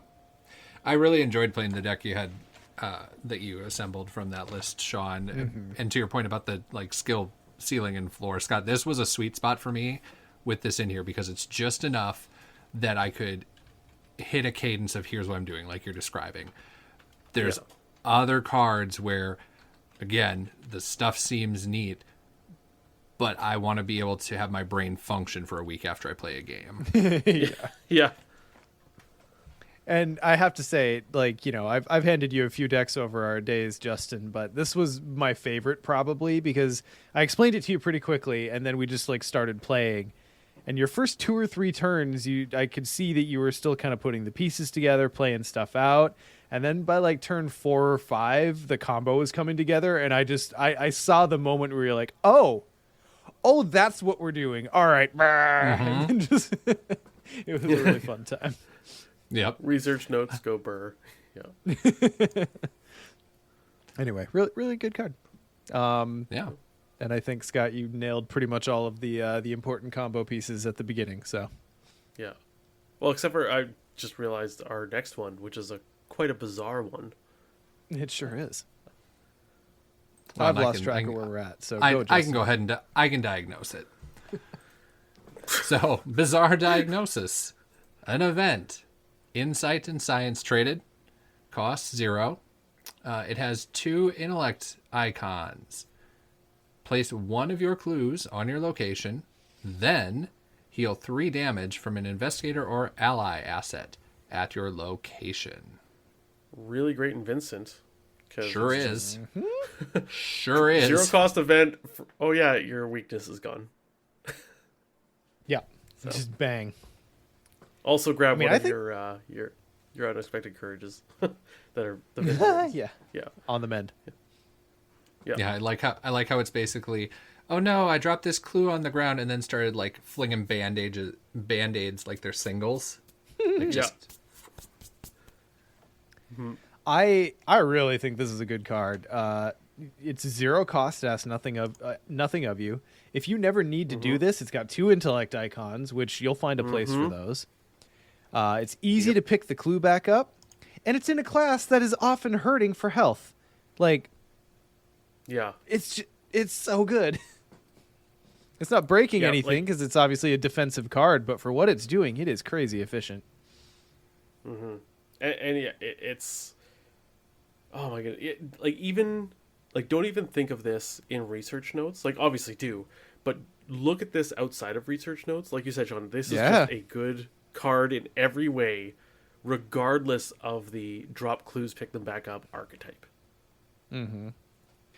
Now, how many copies of this are you running? Would you go the 2 of, or do you think this is like your cheeky 1 of and you'll probably find a place for it somehow? I feel like in Vincent, I'd probably run 2 because that's his shtick. I think 1 of in like Daisy, I would take 1. I wouldn't necessarily put 1 in Ursula, for instance, because she's got 7 health. But all the 5 and 6 health, especially the 5s, those squishy ones, I'll put a copy in. Because I feel like you only need it once, and then that's enough to finish the game. Mm-hmm. And if it's not, then you were in a bad place to begin with, and even 2 bizarre diagnosi are not going to help you. And I think even in the Vincent deck I've run, I only had 1 in there. I think. Yeah, that sounds about right. I'm at 1 of it. I do love the double intellect icon. So on these kind of niche cards, when they give you a double icon of what you're gonna be doing, it's amazing. Yeah. I like anyone ever will find a place for double intellect icons. That's just a thing. Yeah. Double intellect and double willpower. Always invited to any deck I ever build. Mm-hmm. I find them quite captivating, to be precise. Well, and I think you're on to the next card because you're the champ, right? Captivating Discovery is a level 0 1-cost seeker event. It has an intellect icon and an agility icon. It is insight traded. Search the top 6 cards of your deck. You may place up to 3 of your clues on your location, and for each clue placed in this way, you get to choose and add 2 of the searched cards to your hand. Shuffle your deck. And this is so good. This is possibly my favorite art in the last while, because this art, it must have existed prior to this expansion coming out, or someone previewed it and snapped it, because this art of Rex making this face and his glasses flying off made it onto our Discord as an emoji. I don't know who added it. It wasn't me, but it made it on prior to the the thing coming out, and it's Rex Pog. And he is. It's just Rex pogging, and it's great. Yeah. The efficiency of this in a combo deck to go fish out a piece you need, or a tool that you need at that point. Not a tool trade, but like whatever card you need. Or if you're playing the Research Notes deck, this, I mean, depending on your situation in the game, this could be like a cost 1, drop 3 clues temporarily, draw 6 cards. So. Yeah. And this can filter away weaknesses. Mm-hmm. Yeah. So if you, how does this interact with Mandy? Obviously, if she searches deeper, that's easy. But if she gets more targets, how does that work? I think because you are just searching and it's not. Oh, I don't know. Do you get 3 cards for each clue, or do you choose the number of clues you're putting down, and then is it n+1? I think it's n+1, but I think n+1. So she could either search 3 additional cards or resolve 1 additional target of the search. Yeah, because you're choosing the number of clues, and then 3. Yeah, 3 per clue. I think so. Interesting. I mean, it's moot because I suppose you could get all 6 for 2 clues, which is better if it works that way. Of which I'm dubious, but either way. Okay, so outside of a combo deck, do you think you're looking at this very often? Top 6 search, filter a weakness, maybe pop 1 clue down to grab 2 key cards, get the clue back. I mean, unless you're running some kind of like clue acceleration shenanigans, it's not like crazy efficient, because if you put 1 clue down, you're getting 2 cards, and then you've played this. And then you also have to pick the clue back up, so you might as well have just drawn 2 cards. So what you get out of it is the filtering. And it's not a deep dig, so I'm iffy on this without some kind of combo. I mean, after you've drawn your starting hand, this is like 20 to 25% of your deck. So it's not bad, but you are right that it's not crazy deep. I'd probably take this in Mandy and any deck that I'm running the Research Notes. Yeah, because like it's a Research Notes card. Research Notes. Yeah. Yes. And it's great art. Yeah. Pre-taboo Mandy. I don't know if I haven't tried, because I haven't tried a Research Notes deck with a non-tabooed Mandy, but I feel this would be a very key card, and it could get pretty silly. Yep. Yeah, that seems I'm seems okay about with. right. Sounds like my pedigree for decks. So I mean, add it as a sub-segment of the Ravenquill report, and we'll Yep. hear about it. Raven report. Okay. I gotta map this idea out. I'll map the area, which is a Seeker 1-cost event, level 0, willpower and willpower and agility icon, insight and tactic. So Mark can trade it. Investigate. I don't want to take this in Mark. Add your willpower or agility to your skill value for this investigation. If you succeed, instead of discovering clues at this location, attach map the area to it. Limit 1 per location. Reduce the difficulty of all skill tests at attached location by 1. Neat. Yeah. It makes one investigate like easier because you can add your agility or willpower. Yeah, but you're not getting any clues off it. No, but if you need like a single time boost, I guess to add to like a deduction. Mm-hmm. But I'll be honest, I've not been wowed by this card. As I say, what is the ideal use case for this? I think the ideal is you're playing high count multiplayer and you drop this on a location where everyone's going to be hanging out for a little bit. And everything, because if you are going to be taking like several tests at X location, this will make a difference. This will make a difference for everyone. So I feel like the value of this goes way up in high count multiplayer.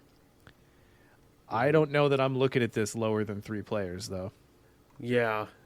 I mean, hey, if you're running an alchemical distillation, right? Now you're testing intellect 0. Mm-hmm. Yep. So there you go. Linchpin Yeah, I suppose card. it is good. It is good in Daryl because suddenly when Daryl's there, so you're 1 closer to getting to 0. Yeah. But oh man, the fact that you don't get clues off the investigate. Yeah. Well, I mean, I think that's probably all the more we need to analyze it.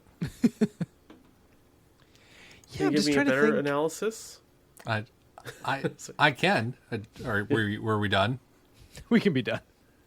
Okay. I think I'm just gonna say niche situation.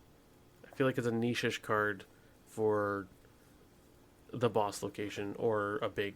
We're gonna hang out here and discover 16 clues or something. Oh, Scott. So, yes, Scott. I did think Yes. of one place where I like this better than I thought. Blood I on the would. altar, the chamber. No, sorry, one investigator where I like this better. Luke. Because Luke can hop in the gate and throw this anywhere. And that's again, I'm still thinking like 3+ players. But Yeah. that seems better to just be able to like lay this down where you want it to. Yeah, I can see it. Luke and Daryl. Okay. That's where I'm at. We'll see if this fits into my Iron Man Luke deck. I mean, if not, you always have your bike spokes. That's right. Yeah. All right, great analysis. Sean, Well, or Justin. and on that note, analysis. It is a skill. It is practiced. Has 1 wild icon. After revealing a chaos token for this skill test, you may place 1 of your clues on your location to cancel that chaos token, return it to the chaos bag, and reveal a new one. You may do this any number of times. So I think the most important part of this card is something that's not on it. Anyone? The except the non-tentacle Uh-huh. icon thing. Yeah. Yup. Yes, sir. Like this is the type of skill you pack for like that important test that happens every scenario at least once where I really need to pass this. And Yes. you know, you're not using this on just your throwaway tests, but like for the clutch ones. Like I've thrown 3 or 4 clues back down on a location to make sure I hit that test, and I had no regrets. I mean, I was playing research Yeah. notes too, but Yeah, I was gonna say. Yeah, we'll keep that fed.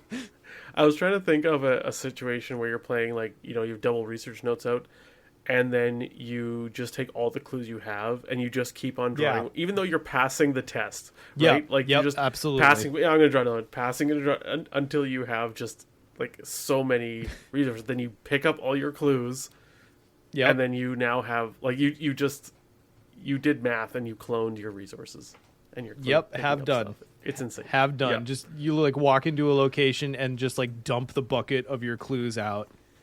And then you turn around and hey, there's a fresh bucket of clues. I think, Sean, when you were talking about watching me sort of discover how the research notes deck worked, I'm pretty sure it was around in the turn 3, 4, 5, somewhere in there. I think Captivating Discovery was finally able to do a little something because I had clues, and then after that, then it was this of the, to use your phrase, you dump the bucket and you pick them back up, and it's like, oh my god, what just happened? This is incredible. They let me do this? Yeah. No one's stopping me? But, Not yet. the research notes combo aside, I do still think that, like, Wild Icon can get you out of a tentacle. Like, you can commit this to someone else's test, and you still are placing the clues down. Is that correct? Or if you commit this to someone else's test, does the you then become the person whose test you committed it to? No, because you is always the owner of the card, right? Because I believe so. Yeah. 'Kay. Yeah, I'm pretty sure. I always think of Eureka. yeah, that one says the testing investigator. Yeah. But like, if you say you're playing Dunwich and you get that odd test where if they fail, you're going to get trauma. Commit this. Avoid a trauma, hopefully. You could commit this to a killing boss blow to make sure it goes through. Like, I think clue dropping shenanigans aside, I do really think this is a cool card for the fact that it can override an auto fail. For a cost that's not nothing, but if you're Seeker, you're going to be able to pick the clues back up probably. Yeah. No, I think it's great. All right. Well, let's move on to Lab Coat. Lab Coat is a level 1 Seeker card. It's an asset. It is has a willpower icon, item, clothing, and science traded. It has reaction. When you would fail a skill test on a Seeker card by 1 or less, exhaust Lab Coat. You succeed by 0 instead. It's 1 health, 1 sanity, and takes up the body slot. Okay. It makes you feel like you know what you're doing, even when you're in way over your head. That's right. We did this for The Murdered last time, didn't we? We did. Question. How can you fail by less than 1? Oh, sorry, 1 or less. Okay, so if you if you flashlight a location, oh no, that's not. Okay, a Shroud of Zero, and you're investigating with Fingerprint Kit, and you get the tentacle, you failed by 0 because you're 0 to 0. Okay. So it is this niche. can cancel out. Yeah, well, for the 1 or less, yes, but for the failing by 1, I don't think it's as niche as you think it is. No. I'm saying very specifically 1 or less. Like the less part just confused me for a second. Yeah, and then we have in the chat too, Reaverman Granny Orn can make you. Granny Orn, yeah, fail by because you 1 still less. fail. And then 13th Vision, you lose on ties. Sure. Yeah. Okay. All right. That's fair. So niche. Yeah. But outside of those niche ass scenarios, this basically means you get an effective +1 to your skill on Seeker tests, right? Once per turn until you lose it, but Right. yeah, because you have to exhaust. But After you've done the science and then taken off the lab coat for the day. yes, I'm spent. Time to go home. There's more science to be done. Nope. No, there isn't. I'm okay with this. I'm surprised it costs an XP. Yeah, me too. This seems like a level 0 card to me. Yeah. But, I don't. So I'm just trying to think of like what notable Seeker cards have tests. So, like Alchemical Fingerprint Kit. distillation. Sure. Like, does an You'll always investigate pass. ability on a seeker card count as a skill test on a seeker card? Yes. So like fingerprint kit and I don't know Yep. what was the one we just talked about, grim memoir, those sorts of things. Yes. But not something like magnifying glass. Sure. Because even though you're Unearth the investigating, it Ancients. gives you +1 in... Yep. Your favorite card? Yeah, that old chestnut. Yeah. Yeah. Okay, it's so still all that said, 1 XP. Weird. it's 1 XP, 2 cost body slot for a tiny bit of extra insurance. Just this tiniest little smidgen of extra insurance. Yeah. I think it depends how many seeker assets you're planning to use for their abilities, as opposed to maybe just a stat boost. Because if you're planning to use a lot of them, this might end up saving you 2 or 3 or 4 actions, especially when those actions are something like fingerprint kit, where you're going to be spending charges or something to get an advantage.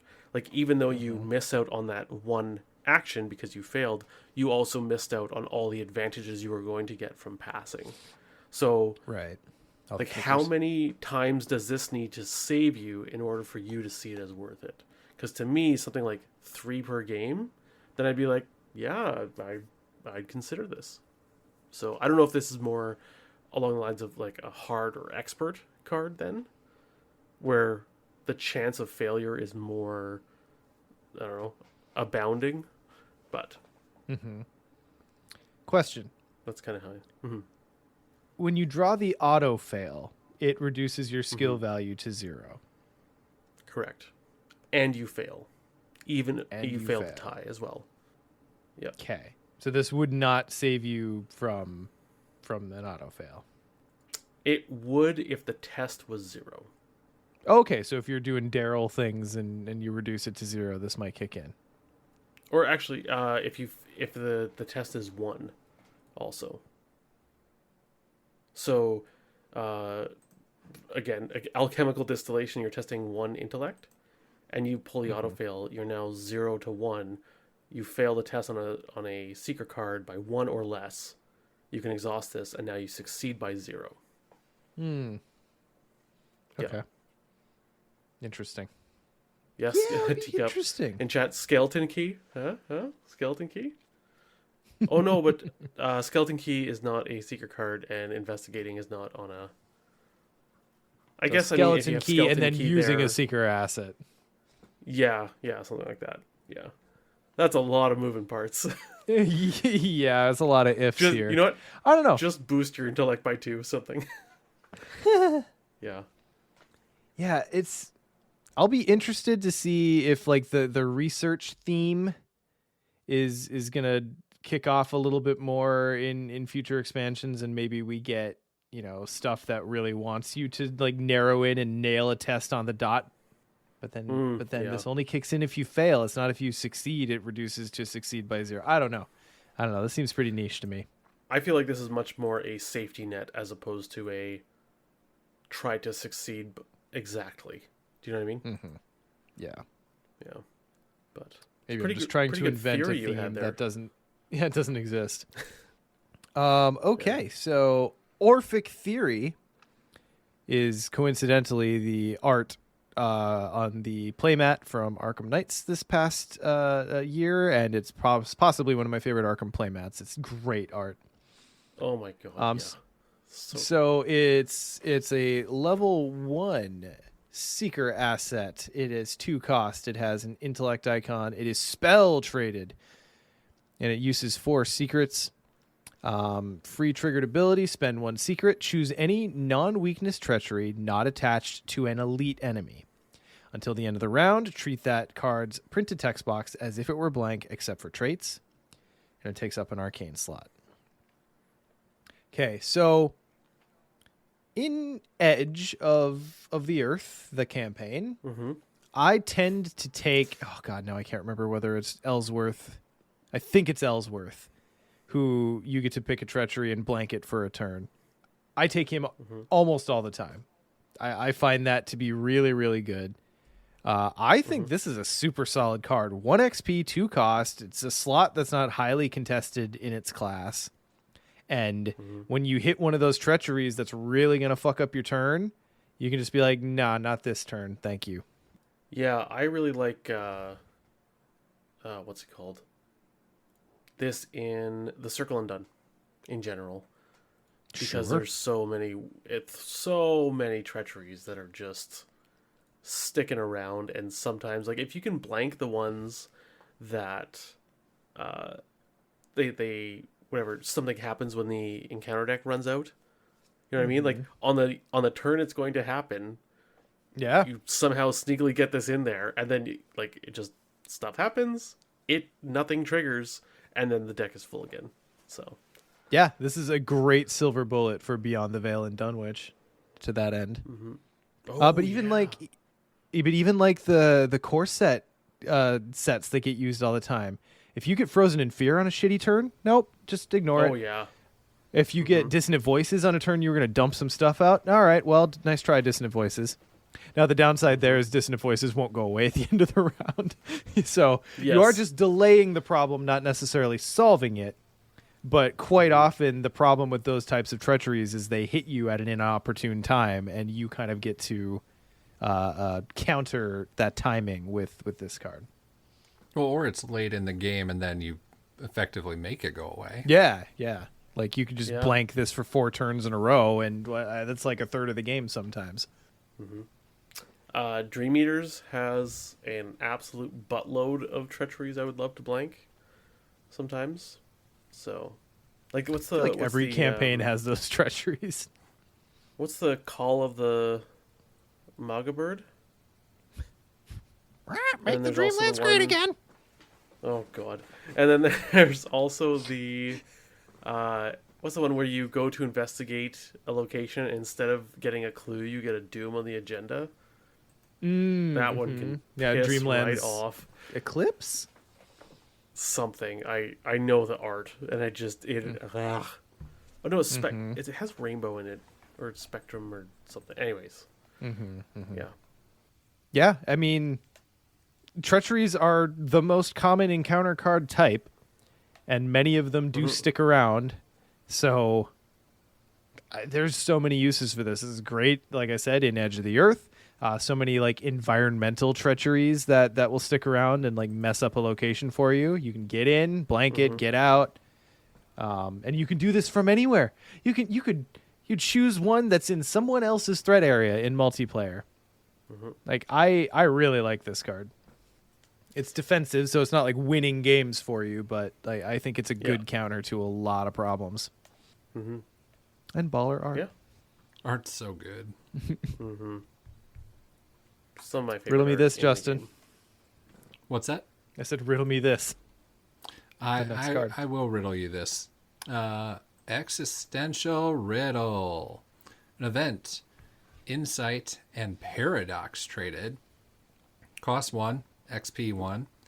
It has a willpower and intellect icons. Or it has a willpower icon and an intellect icon. Parlay. Choose a non-elite enemy at your location and test willpower or intellect 8. This test gets -1 difficulty for each other card in your hand. If you succeed, automatically evade the chosen enemy and attach Existential Riddle to it. Attached enemy gains aloof. Bonkers good in solo. I was going to say, really making the enemies think about their life decisions. Yeah. Yeah. And as Philion points out, this is a secret card with a test on it. Hey. So, and a high go. test potentially if you don't have your hand in control. Yep. You may fail by 1. But yeah, 1 cost, a test you're probably going to be well positioned to hit because you're probably rocking around with like 4 or 5 plus cards in your hand. And as long as it's an enemy that's not got some static effect or is going to accrue doom or something like that, this just solves that enemy for the game. No one has to worry about it. The only difficult part with this is, let's say you're walking around with 5 cards in your hand, so you're testing a 3, and let's say you're at a 5, but you really want to nail it. As soon as you commit a card, the difficulty goes up to 4. Yep. You know what I mean? So like each card you commit basically has one less intellect icon or willpower icon. So you have to be careful with that. Like this test is harder than it seems because of your ability to boost the test is much more limited. Which is just so wonderfully thematic too, right? Like if you can just whip out a banger of a riddle and you don't have to put a whole lot of thought into it. But like the more you got to think, yeah, I don't know. I like the theme on that.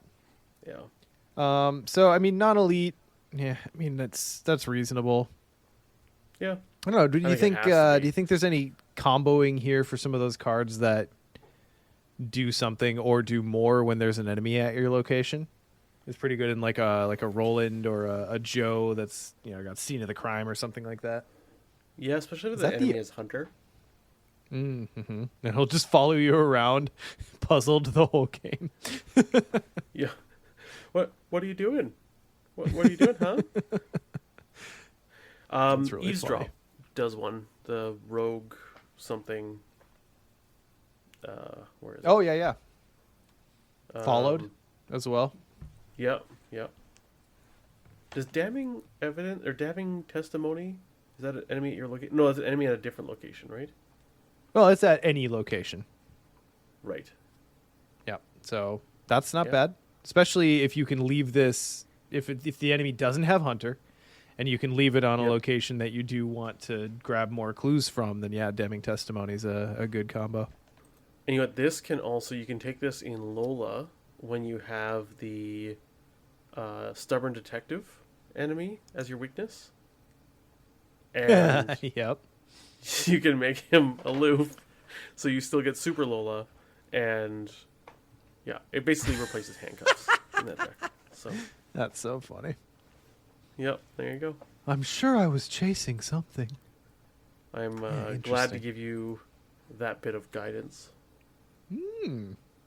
Guidance, which is a 0-cost level 1 seeker event, has a willpower and a wild icon, insight traded. Choose another investigator at a location who is yet to take their turn this round. During their turn this round, the chosen investigator gets +1 to each of their skills and may make an additional action. Playing guidance does not provoke attacks of opportunity. This is a huge upgrade from the level 0 card, which was absolute hot garbage that I wanted to make work a bunch of times. I And appreciated your dedication. I almost brought this to which Iron Man was it? When I brought it was the Dream Eaters one in my Zoe deck. Uh-huh. I was like, Uh-huh. it was so close. But Boy, that is a hell guys of a convinced thing me to otherwise. spend your Dunwich splash on. yeah. Guidance level 0 is still okay in Carson, but level 1 is just so much better in every way. Like, yeah, it's a lot. Well, particularly in Carson, like I like how this feeds into like the go first guardian thing, where if you go first, you've got more options to choose. And I don't know, I kind of like the tactical conversation that happens with I need to go first to do this type abilities. There aren't many, but yeah, I mean for 0 cost and 1 XP in multiplayer, this is a super solid card. You're basically just charging up one of your actions and tossing it over to someone else. And as we all know, Yeah, actions are the most important thing. they are. Next to clues, right? Right. Yeah. And I feel it's very important to note that very last sentence, no attacks of opportunity. That's Yes. huge. Yep. That's really big because the level 0 version definitely did not have that, and there were, even if you were to try to make that one work, that's a problem. Yeah, there were times that would stop your plan in its tracks. So And the +1 to everything boost. Let's not blow past that. yeah. That's like map the area, but map the investigator. I appreciate it. Map the investigator. All right. Well, so we have an upgrade of an old classic. Dr. William T. Mallison, working on something bigger. He's a level 2 Seeker ally, 1 cost, ally and Miskatonic traded, has a willpower and an intellect icon, still has 2 health and 2 sanity, nice body on him. Reaction: when any investigator draws an encounter card from the encounter deck. Oh, that's juicy. Exhaust Dr. William T. Mallison and place one of your clues on your location. That investigator draws another card from the encounter deck and chooses one of those 2 cards to resolve, cancels and discards the other. I definitely did not read this one closely enough when I was doing my initial run through, and I was focused just on the second part of the text about, oh, okay, so you get to have a little more control over it, glossing over any investigator versus you. And I was like, oh, okay. Yeah. Yeah. Yeah. So I feel, is it fair to say that level 0 Mallison is probably a little underrated? At least I guess I just don't hear a lot of people talking about him very often. There's solo players kind of like him, and he's cheap for his soak is kind of the most I hear. But even if you're not doing clue dropping shenanigans, this is really good. In multiplayer, you can trigger this on anyone's card at any location. Every scenario has that 1 or 2 cards that you just dread getting. Hello, Deep One Bull. And the ability to just be like, oh, nope, drop a clue, try again. And, the thing about Mallison is, or level 0 Mallison was, okay, well, which one do I trigger it on? Am I going to get something worse? This solves that problem too. It's an upgrade in every way. Yeah, I think, I love Mallison, even the level 0 one. I think the reason solo players really like him a lot is if you draw that 1 or 2 whatever card that is going to stop you right in your tracks, halt your progress, or you can drop a single clue and then redraw into a treachery that you don't mind taking, and you pass the test, and Bob's your uncle, you move on. You're essentially only losing 1 action because you just have to pick that clue back up. That's all you got to do, which you're probably poised to do, as opposed to just tanking that enemy who's going to cost you your whole turn to deal with. And now that that tempo idea, Mallison just lets you take advantage of the strengths you probably have, which is getting clues to avoid bad cards that are going to make your day worse. And the fact that this one is now you get to choose 2 instead of the randomness of shuffling that card back in the deck and then drawing that exact card again. So, yeah. Yeah, it's pretty. Hey, Justin, you remember that one time we were playing Arkham at the brewery near me, and Dr. William Mallison walked in? Yes. This is FFG employee art, and I guess we're close enough. It was very, very trippy. Oh, the employee who this is drawn at, walked in? Oh, amazing. Not just someone who generally looked like it, the person. The dude walked in. Did you get your card autographed? No, I didn't want to bother him, but Justin and I both did a double take, and it was... You would have made that person's day. You would have made his day. Yes. I'm always so if I ever saw a celebrity out in the wild, I don't know if I would do that. I'm just always so concerned that they wouldn't want to deal with me. I feel like you're probably right. If you let him purchase his beer, and you just see him wandering over to a table, if you just walked up and said, "Hey, great to meet you, Dr. Mallison. Can you sign my card for me?" and actually pulled out a pen and stuff, I think that would make his week. But well, next time it happens, I'll be ready. Next time it happens. Yeah, we instead decided to pass. That's right. Speaking of passing, the press pass. It is an asset, an accessory slot, item and charm traded, costs 4 and 2 XP requirement. The icons on it are 1 willpower and 1 agility. Reaction: after you spend 1 or more clues or place 1 or more clues on your location, exhaust press pass. You may take an additional action during this turn or your next turn if it is not currently your turn. Seems okay. Seems okay. I wish it cost 3, but I don't think it can cost 3. I agree. Yeah, I think if it costs 3, then the pitchforks come out. Yeah. I mean, it's just... Oh, sorry, go ahead. I was going to say, we've basically covered almost everything, if not everything, that, boy, in addition to all the cool stuff that comes from dropping clues, oh, would you like another action? Here you go. It's just like adding a +1 factor to everything of like, oh, I was already going to do this and be very happy. Oh, thank you. Yes, I will take an extra action. Not to mention, this triggers on just advancing the agenda half the time, or more than half the time, right? You spend clues to advance the agenda, and you get an extra action. Do you take 2 copies of this in your clue dropping deck? I mean, the one I played did, and like this, once you get the kit out, this is just an extra action every turn. So Right. So Yeah. follow up to that. Do you take Relic Hunter? Oh no. I mean, probably should have. Now you do? Yeah. I didn't even think about that. Oh, that's dirty. I'm just asking for a friend. That friend is you, by the way. It's the press VIP pass. Yeah. It's amazing how differently everyone treats you while you're wearing one. Yeah. Yeah, this is just butter. I was going to say butter on the cake, but icing on the cake. I mean, what else do you say? Like, if you're doing the clue drop shenanigans, you put this in. Probably. Well, and especially in that, again, back to that deck, it had what's the Survivor catalog.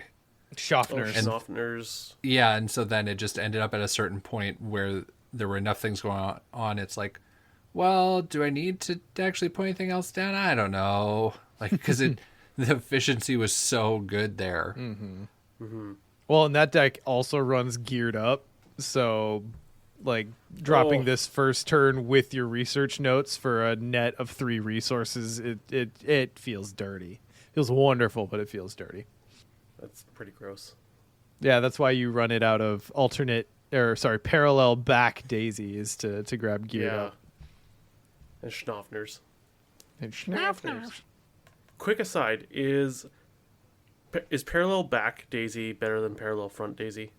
I feel like parallel front Daisy just asks so much, and I just can't make her work, and I've tried so many times. But parallel back Daisy has things going on. I agree. I think parallel front Daisy has gotten stronger, in particular with Ravenquill, because now you can get more tomes down with fewer hand slots. But she still requires a lot of build-up, and that ability, I don't understand the once per game ability on her. I don't understand how to make that worth it. Like the stat boost, sure, I can get there, but it's a win more ability. Like if you're already ahead, it helps you seal that win. I don't think it helps you come back. If you're in a position where like proccing that will do something big, chances are you're fine anyway. Totally agree. Okay, great talk. All right, Justin, I know you just did one, but I know you love this next card, so why don't you read Surgical Kit? I will absolutely read Surgical Kit. It is an asset. Item, tool, science traded. Cost 2, 3 XP, has 2 intellect icons on it. For uses, it has 4 supplies. And then reaction. When one of your card effects heals damage from an investigator, spend 1 supply. Either that effect heals 1 additional damage, or you draw 1 card and heal 1 horror. 2 actions, heal 3 damage from an investigator or ally asset at your location. They could have just called it the Vincent Enabler. But I found it to be real good, and boy, is it flexy with what you can do. So it's either double action, heal 4 damage, or double action, heal 3 damage from somebody, and then also draw a card and heal yourself a horror. Because that's pretty bonkers good. Like if your whole thing is healing, that is okay. Here's my question though: do you take this outside of Vincent? That is a great question. How often do you take like dedicated healing, I guess? Like outside of Vincent, I don't see it very often. Like a little bit of splash here and there, right? Like just an emergency valve when things are going poorly, but not like enough that you're going to plan for it and combo with it.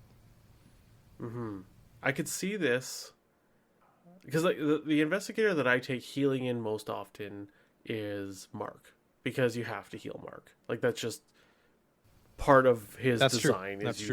You should be healing him, right?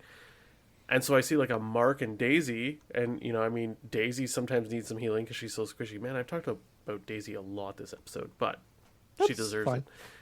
Yep. And I mean, now she can heal Mark as well.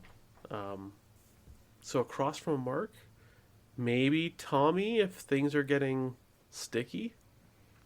I guess if you're across from Tommy. But other than Vincent, I don't see anyone taking this for themselves. Yeah. But I'm also okay with very typecast cards. Like, this is a Vincent card. That's totally cool with me. There's a Vincent card, or it's maybe a multiplayer card in Innsmouth. Yeah, that's fair. For, someone else, right? Yeah. Like Mark in Innsmouth. Yes. Or like Mark in any campaign. Yeah. I really do want to get around to running a Mark and Vincent campaign and just wreck shop. I'm excited about that. That sounds really fun. But yeah. Cool card. Right. You know what else I like Vincent might take? Oh, sorry. Go ahead. No, I was just going to say, I like the XP cost puts it, I don't know, like a middle to late campaign grab, I think, depending maybe if your trauma's getting up there. But the 2 cost is nice. Like a little combo card like this. I really like that 2 cost. That's right where I want it to be.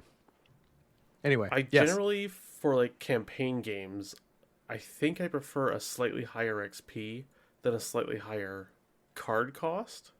Same. Because like once you get it into your deck each game, now it's cheaper each game, right? Like I'd prefer this cost 2 3 XP than cost 3 2 XP. Agreed. Because you only have to pay the XP once. Anyways, speaking of a high cost card, Fingerprint Kit is a level 4 Seeker asset.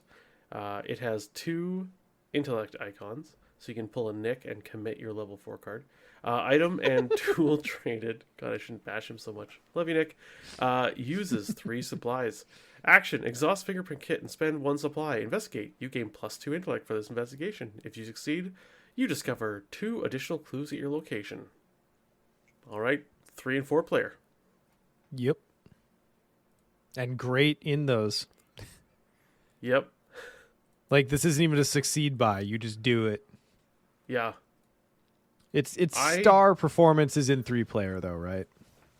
I think so. Because just being able to swipe the location's clues or half the location's clues or whatever, like an even multiplier of the location's clues. Yes. Sorry, an odd multiplier. I'm just picking my words poorly, but you understand what I'm getting at. Yes. Yes. Yeah. The number of players multiplier of. Yes. A clean multiplier. There we go. Yeah. Yeah, super solid. Yeah. The 5 cost hurts a bit. I won't lie. Oh, yeah. Oh, yeah, it does. Oh, boy. But, I get it.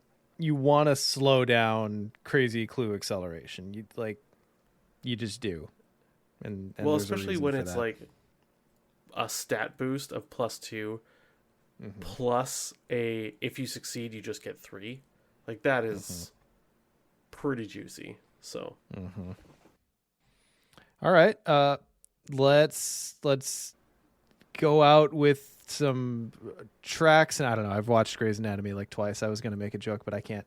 So Grey's Anatomy, The Doctor's Bible, is a level 5 Seeker asset. It is item and tome traded, takes up a hand slot. It has a willpower, an intellect, and a wild icon. Action. Choose a card at your location and test Intellect 1. For each point you succeed by, choose one. The next time that a card would be healed this round, heal +1 damage or horror. Damage / horror. I guess that means and or, right? To a maximum of +3. Or the next time that card would be dealt damage this round, deal +1 damage to a maximum of +3. So, Vincent Vincent and Carolyn. I mean, the second one to increase damage, it's not terrible. Like if you hit the max +3, this is basically a what deals +2 damage? A Lupara? Does that deal +2 damage, or is that just a +1? It does anyway, +2. It's a single action. +2.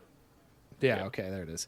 So it's 3 damage. No, +3. So it's 4 effective damage. 4, Yeah. That you're adding to the effort as a seeker, which,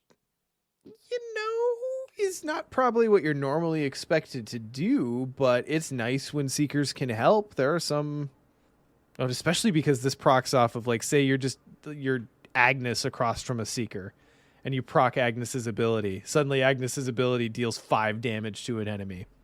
That's pretty juicy. Mm-hmm. Yeah. Or your Vincent and Mark deck you were mentioning. Mm-hmm. Yeah, just making Mark I feel like more deadly. I feel like the damage is possibly more applicable and important than the healing. I agree, Scott. Like, the healing, probably you only really care in Vincent. Or, like, you might care in a deck that's using, like, Soul Sanctification, I guess. Because, like, over healing is a boon in that case. Mm-hmm. But that's all I got for the healing. Everything else tells me that the damage is the better part. Well, because the damage could, correct me if I'm wrong here, but it's basically like letting you do the same-ish thing you would do with I've Got a Plan, but repeatedly, and you don't have to be the one to initiate the damage. So it's almost like you're just sitting in a sniper tower, but it's a library, and you're throwing books at them that do extra damage while someone else is actually hitting them with a bat. That's so much better a metaphor than I thought it was going to be. I thought you were just going to say, and you're the spotter. But I love how that turned out.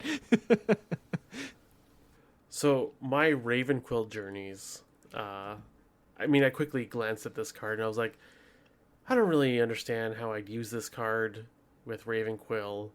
And, I was just looking through the box, right? And then I was like, okay, let's see what else we have, and pulled up an Arkham DB search. And I was like, oh, Occult Lexicon, that's something I can use with Ravenquill. Oh, wait, Grey's Anatomy plus Occult Lexicon when you're using Bloodright. And now you can, like, test this before you do Bloodright, and then you can add a ton of damage to Bloodright. It's pretty great. So, ignore the quill. The quill just got me to look at this card and Occult Lexicon together. Like, they both were in my mind. So, yeah. Interesting. I think it's neat. I feel like this is a Vincent card, but only in certain party builds. But man, I hate that we keep going back to Daisy, but there's a lot of tomes in this box. Like, a free Daisy action to get +4 damage, like, that's juicy. Yeah. Mm-hmm. Interesting. Yep. Yeah. And if you do Ravenquill this, you can make it so this action does not create an attack of opportunity. So you can do this with an enemy on you, and then do whatever else you're doing for the damage. Yeah, or something like that. at the same location as a massive enemy that's probably going to have more health anyway. Yeah, exactly. Interesting. So I like what this card's doing. This is the type of card that I don't know that I'll ever think of. Like, if I'm playing someone who can take a level 5 Seeker card, my brain is not going to go to, okay, let me go to get Grey's Anatomy now so I can help with damage very often. I don't think. Just me. You don't like to throw books? I didn't say that. who can take level 5 Seeker? Well, I guess Rex could do this. Or if you're just playing with someone, imagine at a location with a bunch of enemies, and I don't know, they're aloof or something like that. But you do this on like 3 or 4 enemies, and then someone throws in a dynamite. Like the amount of damage you could spread out among large enemies. I don't know. I can't think of a scenario in my mind where you mindless dancers on before the Black Throne. Yeah. If you could get them all in right? one location, 5 or 6, I think 6 maybe. 5 fights, 6 health, 4 evaders, just beasts. God, I hate those cards. I was just thinking about like, oh, does this make like, Dynamite Blast or Storm of Spirits insane? But they did the smart thing where you're choosing the single enemy that's taking more damage as opposed to increasing the damage that the next card is doing. So yeah, good on you, developers. You did the smart thing. I guess with Storm of Spirits though, so again, Daisy, because she can do both. You can, if you're going into a room with like one big, like a monster, and then or like the boss or whatever, and then a bunch of the lackeys around it, you do this on the monster, so they take a big hit of damage, and then Storm of Spirits does its normal 2 damage across the board or whatnot. I can see that. And to clarify here, and sorry if you guys covered this already, so where it says to a maximum of 3, yeah, that's just the entire time it stacks, right? Like you can't triple stack it if you've hit it. Like if I'm reading it and not thinking about it, then it's okay. I passed by 5, but that then caps at 3. But if I would do it again, same enemy, I can't stack more, right? It's saying like until Correct. it takes damage, it's a maximum of 3. Correct. Is it Okay. maximum of 3 per? It's not a maximum of 3 per action. It's the next time that card would be healed this round, heal level up yep, to a maximum that's of 3, when it triggers. or deal the damage. Yeah, because it's the next time that card would Yep. be dealt damage. That round. makes Yeah, because I asked because my brain goes to, again, thinking of it in Yeah. the way you phrased it, Sean. I see that action. I'm like, ooh, keep stacking, but yeah. Can I stack this 5 times and then have one like just have a guardian walk up and punch the boss and they just melt? Yeah. God, that would be fun though. Hey.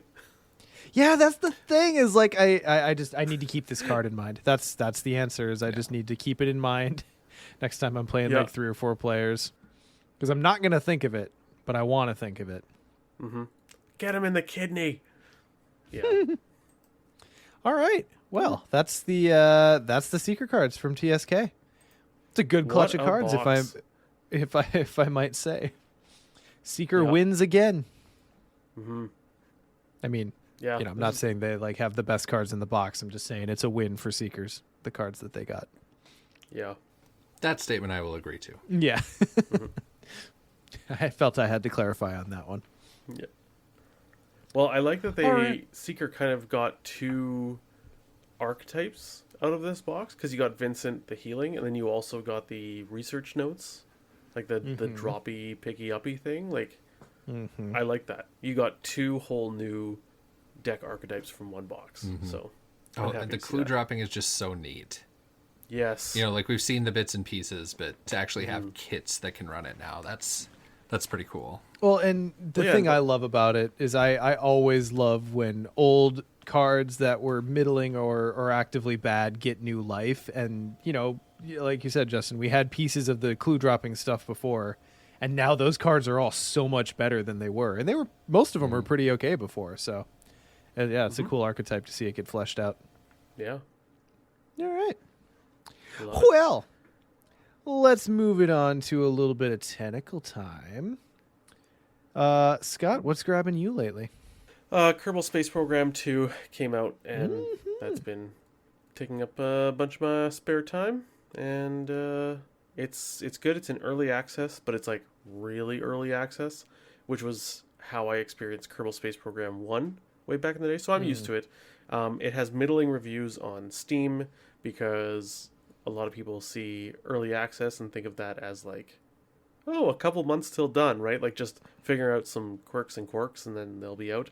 Like this time, early access means like early access. Like final version of the game is at least a year away, if not more, which is totally fine for me. It's basically Kerbal Space Program 1 with a bunch of upgraded graphics and a lot of like creature comforts, just where they put stuff on the screen and little changes like that. And yeah, I really liked it. I streamed a bit of it last week on our Discord because Phileon was like, "Oh, you should play that," and then you watched a bit too. So Oh, it was so Yeah. beyond me, but it looked interesting. oh, it is an absolute like Alice in Wonderland falling down the hole gif. You know what I mean? Like it Yeah. just yeah, it's quite the game. I will gladly if someone wants to watch me play it, and I will talk your ear off about it because I absolutely love it. I will gladly jump on Discord and stream it again. Yeah, and then also still playing Set a Watch, that board game I talked about with the dice and the cards, with the expansion Swords of the Coin. Basically adds a merchant you can go and buy stuff from, but still just an awesome game. It's basically a solo game that you can play multiplayer, but it's even if you're playing multiplayer, like you're just all doing the same thing you'd be doing solo. So it's fun to play 2-player, and you're just kind of both sitting at one, like beside each other at the table and just figuring out what to do as a team. So yeah, Cool. a board game with dice and cards. Yeah, it's like Monopoly, except Or different. that weather, it's like that weather machine game you were talking about a few episodes ago. Oh yeah, Weather Machine. That's a full-time job is what that one is. It weighs like 15 pounds. And when I say like 15 pounds, it was like the shipping box was like 17 pounds, I believe it said on the Oh my. like it is a heavy game. I was less In- surprised by the weight than in the fact that you didn't say it in kilograms. Oh yeah, well. It depends what we how we weigh things around here in Canada. People are measured in pounds. Baking and food is in grams and kilograms.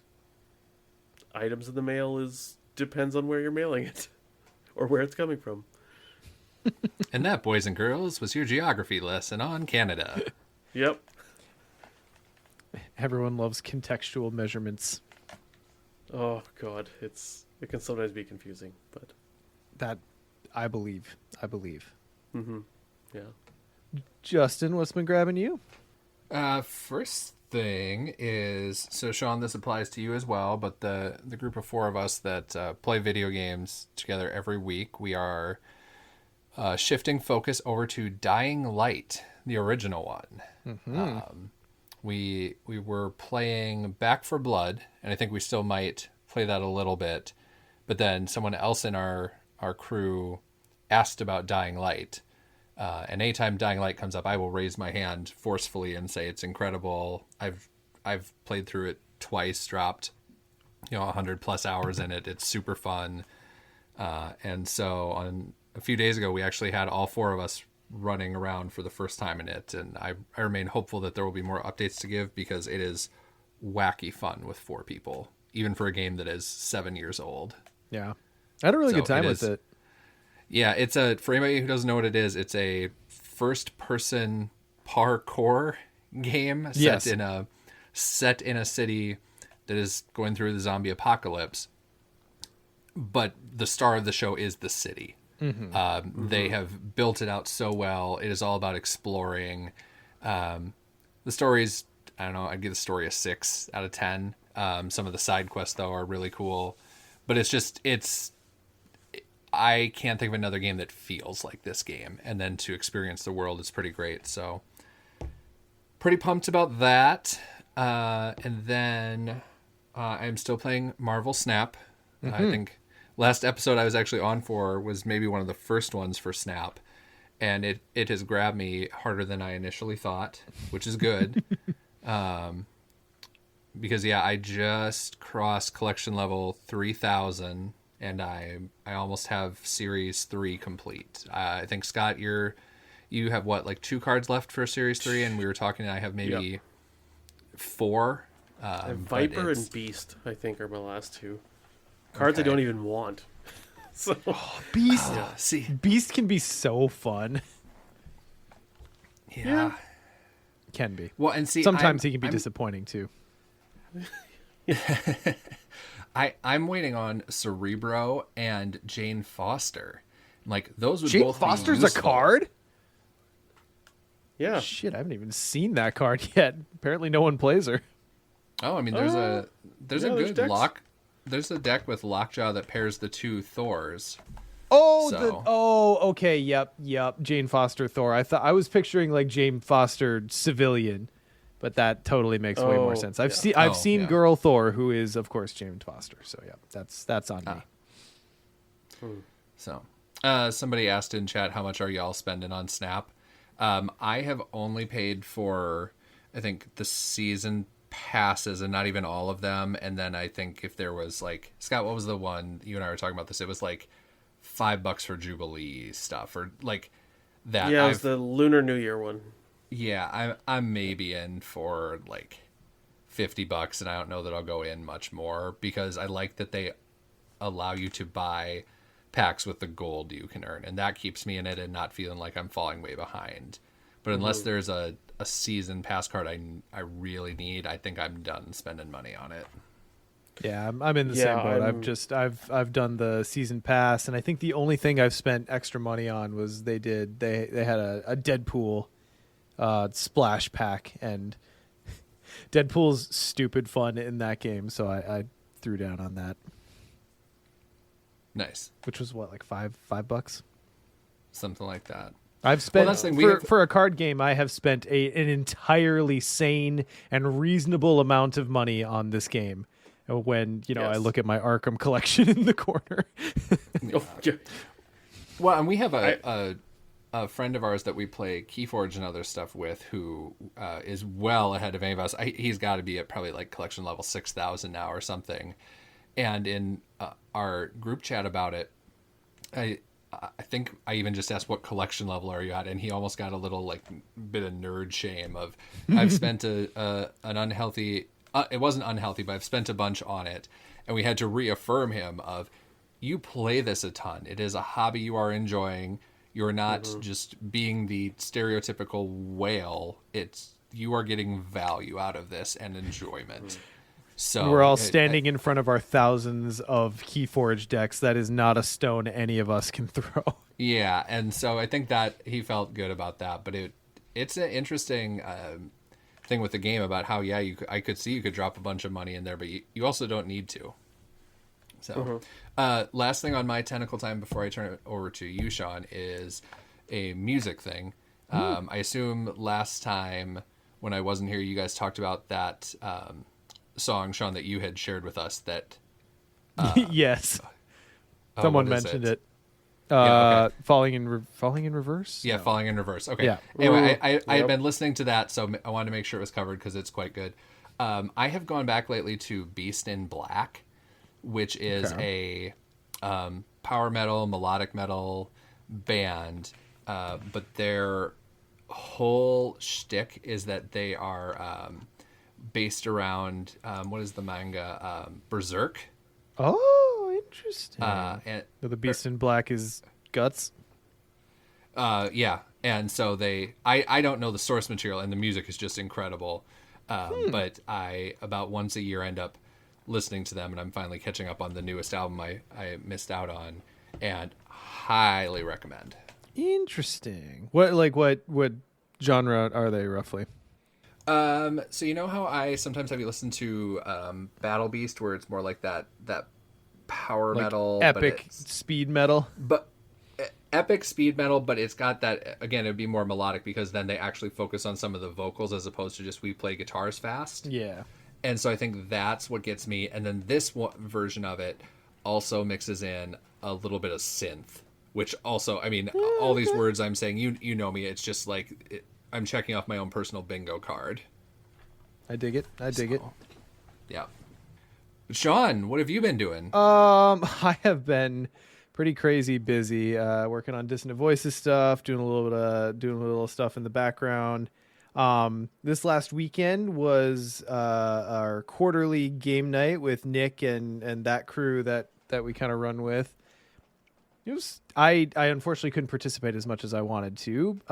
They played some of the new Fallout, or not. I don't know how new it is, but the Fallout board game seemed really interesting. The Bloodborne board game, which ultimately led to me, because I was feeling a little brain burnt this weekend. So like the idea of sitting down at a table and learning a new complicated board game, just it felt like more than I wanted to do. So I ended up bringing my PS5 over, and Kip and I just played through Bloodborne on the couch while everyone else was playing board games, and we just kind of like shared space with everyone. So that was fun. So now I'm playing Bloodborne again in the moments that I have some spare time. So Ooh, really, what builds are you running? so Kip and I, when we ran through, we were trading the controller. He was just being a basic bitch and doing Saw Cleaver, which no shade to Saw Cleaver stands, but he's played that before. Was my thing. It's like, dude, you're not trying anything new. And then I made us run to the DLC to get the Beast Hunter Scythe, which is really fun because it's zippy. Like there's a lot of movement with the attacks in it, and it's really fun to play with it. And I've never played through with the Beast Hunter Scythe, Nick. I think, to my knowledge. Anyway, and then now I'm playing my own game at home, and I had left in the middle of a Kirkhammer run, and that's been interesting. I'm currently fighting the Shadows of Yharnam with the Kirkhammer, and oh boy, timing the attacks gets really tricky. That thing's slow. It staggers hard, but it is so slow, and it adds a rhythm to combat that I'm still adjusting to. Okay. And yeah, Nick, next time I play Bloodborne, I'm definitely going like a hard. I think Simon's Bowblade is like a blood tinge dex or skill build. So that's on the list. So anyway, not a whole lot new for me, but yeah, I'm playing Snap as well. I finally got Null. So, my destroy everything Venom Deadpool deck is popping. And that's been fun. Then I also recently picked up... I have Galactus pinned, so... Oh, Galactus. Null is my next one Oh, to man, get. Galactus into Null is just obscene. That's gross. Oh, that's gross. really gross. I never thought of that. Is Galactus a 5-coster? It's a 6 cost, but you play Wave. Oh, of course you do. So you play him 4th turn. No, I hate And then you Wave also so have Death much. in there, I hate which Wave goes to 0. so much. Wave is Wave bomb. makes shit possible that ought not be possible. It's insane. Well, that's you that's also awesome. you almost have to do Wave, because I've seen people try and do the Electro ramp, and that's its whole own thing. But then that was actually, I think, the day I messaged you guys and said, you know what I've underrated? Daredevil. Sure. Because I've had a few different games where Daredevil has let me... It's in a control deck, so then I see where they're throwing down Galactus, and I throw down a Professor X. Yeah, Professor X or Cosmo or like whatever. I need to lean into some kind of like more tactical control builds. That's not a place I've tried yet, so that's whenever I get bored of this Null deck, that's probably what I'm going to try next. I'll send you a list. Ooh, lovely. And then also recently acquired the Gambit and Rogue decks for Marvel Champions. And I got to play about a half a game with them, and it's still up on my table. I'm probably going to go finish it when we're done here. But they're doing some pretty cool stuff there. I think I'm out of the gate a little bit more positive on Gambit than I am on Rogue. I feel like Rogue is going to require... I feel like Rogue really needs specific builds to sing, just based on what her ability does. So, yeah, just having a good old time with Marvel card games nowadays. They're feeding me. And the last thing I'm doing is I'm biding my sweet ass time playing Midnight Suns, because I mentioned this last time. I got it. Really, really loved it the first few hours, and then found out that Storm was going to be one of the planned DLC packs. Turns out she's going to be the last one.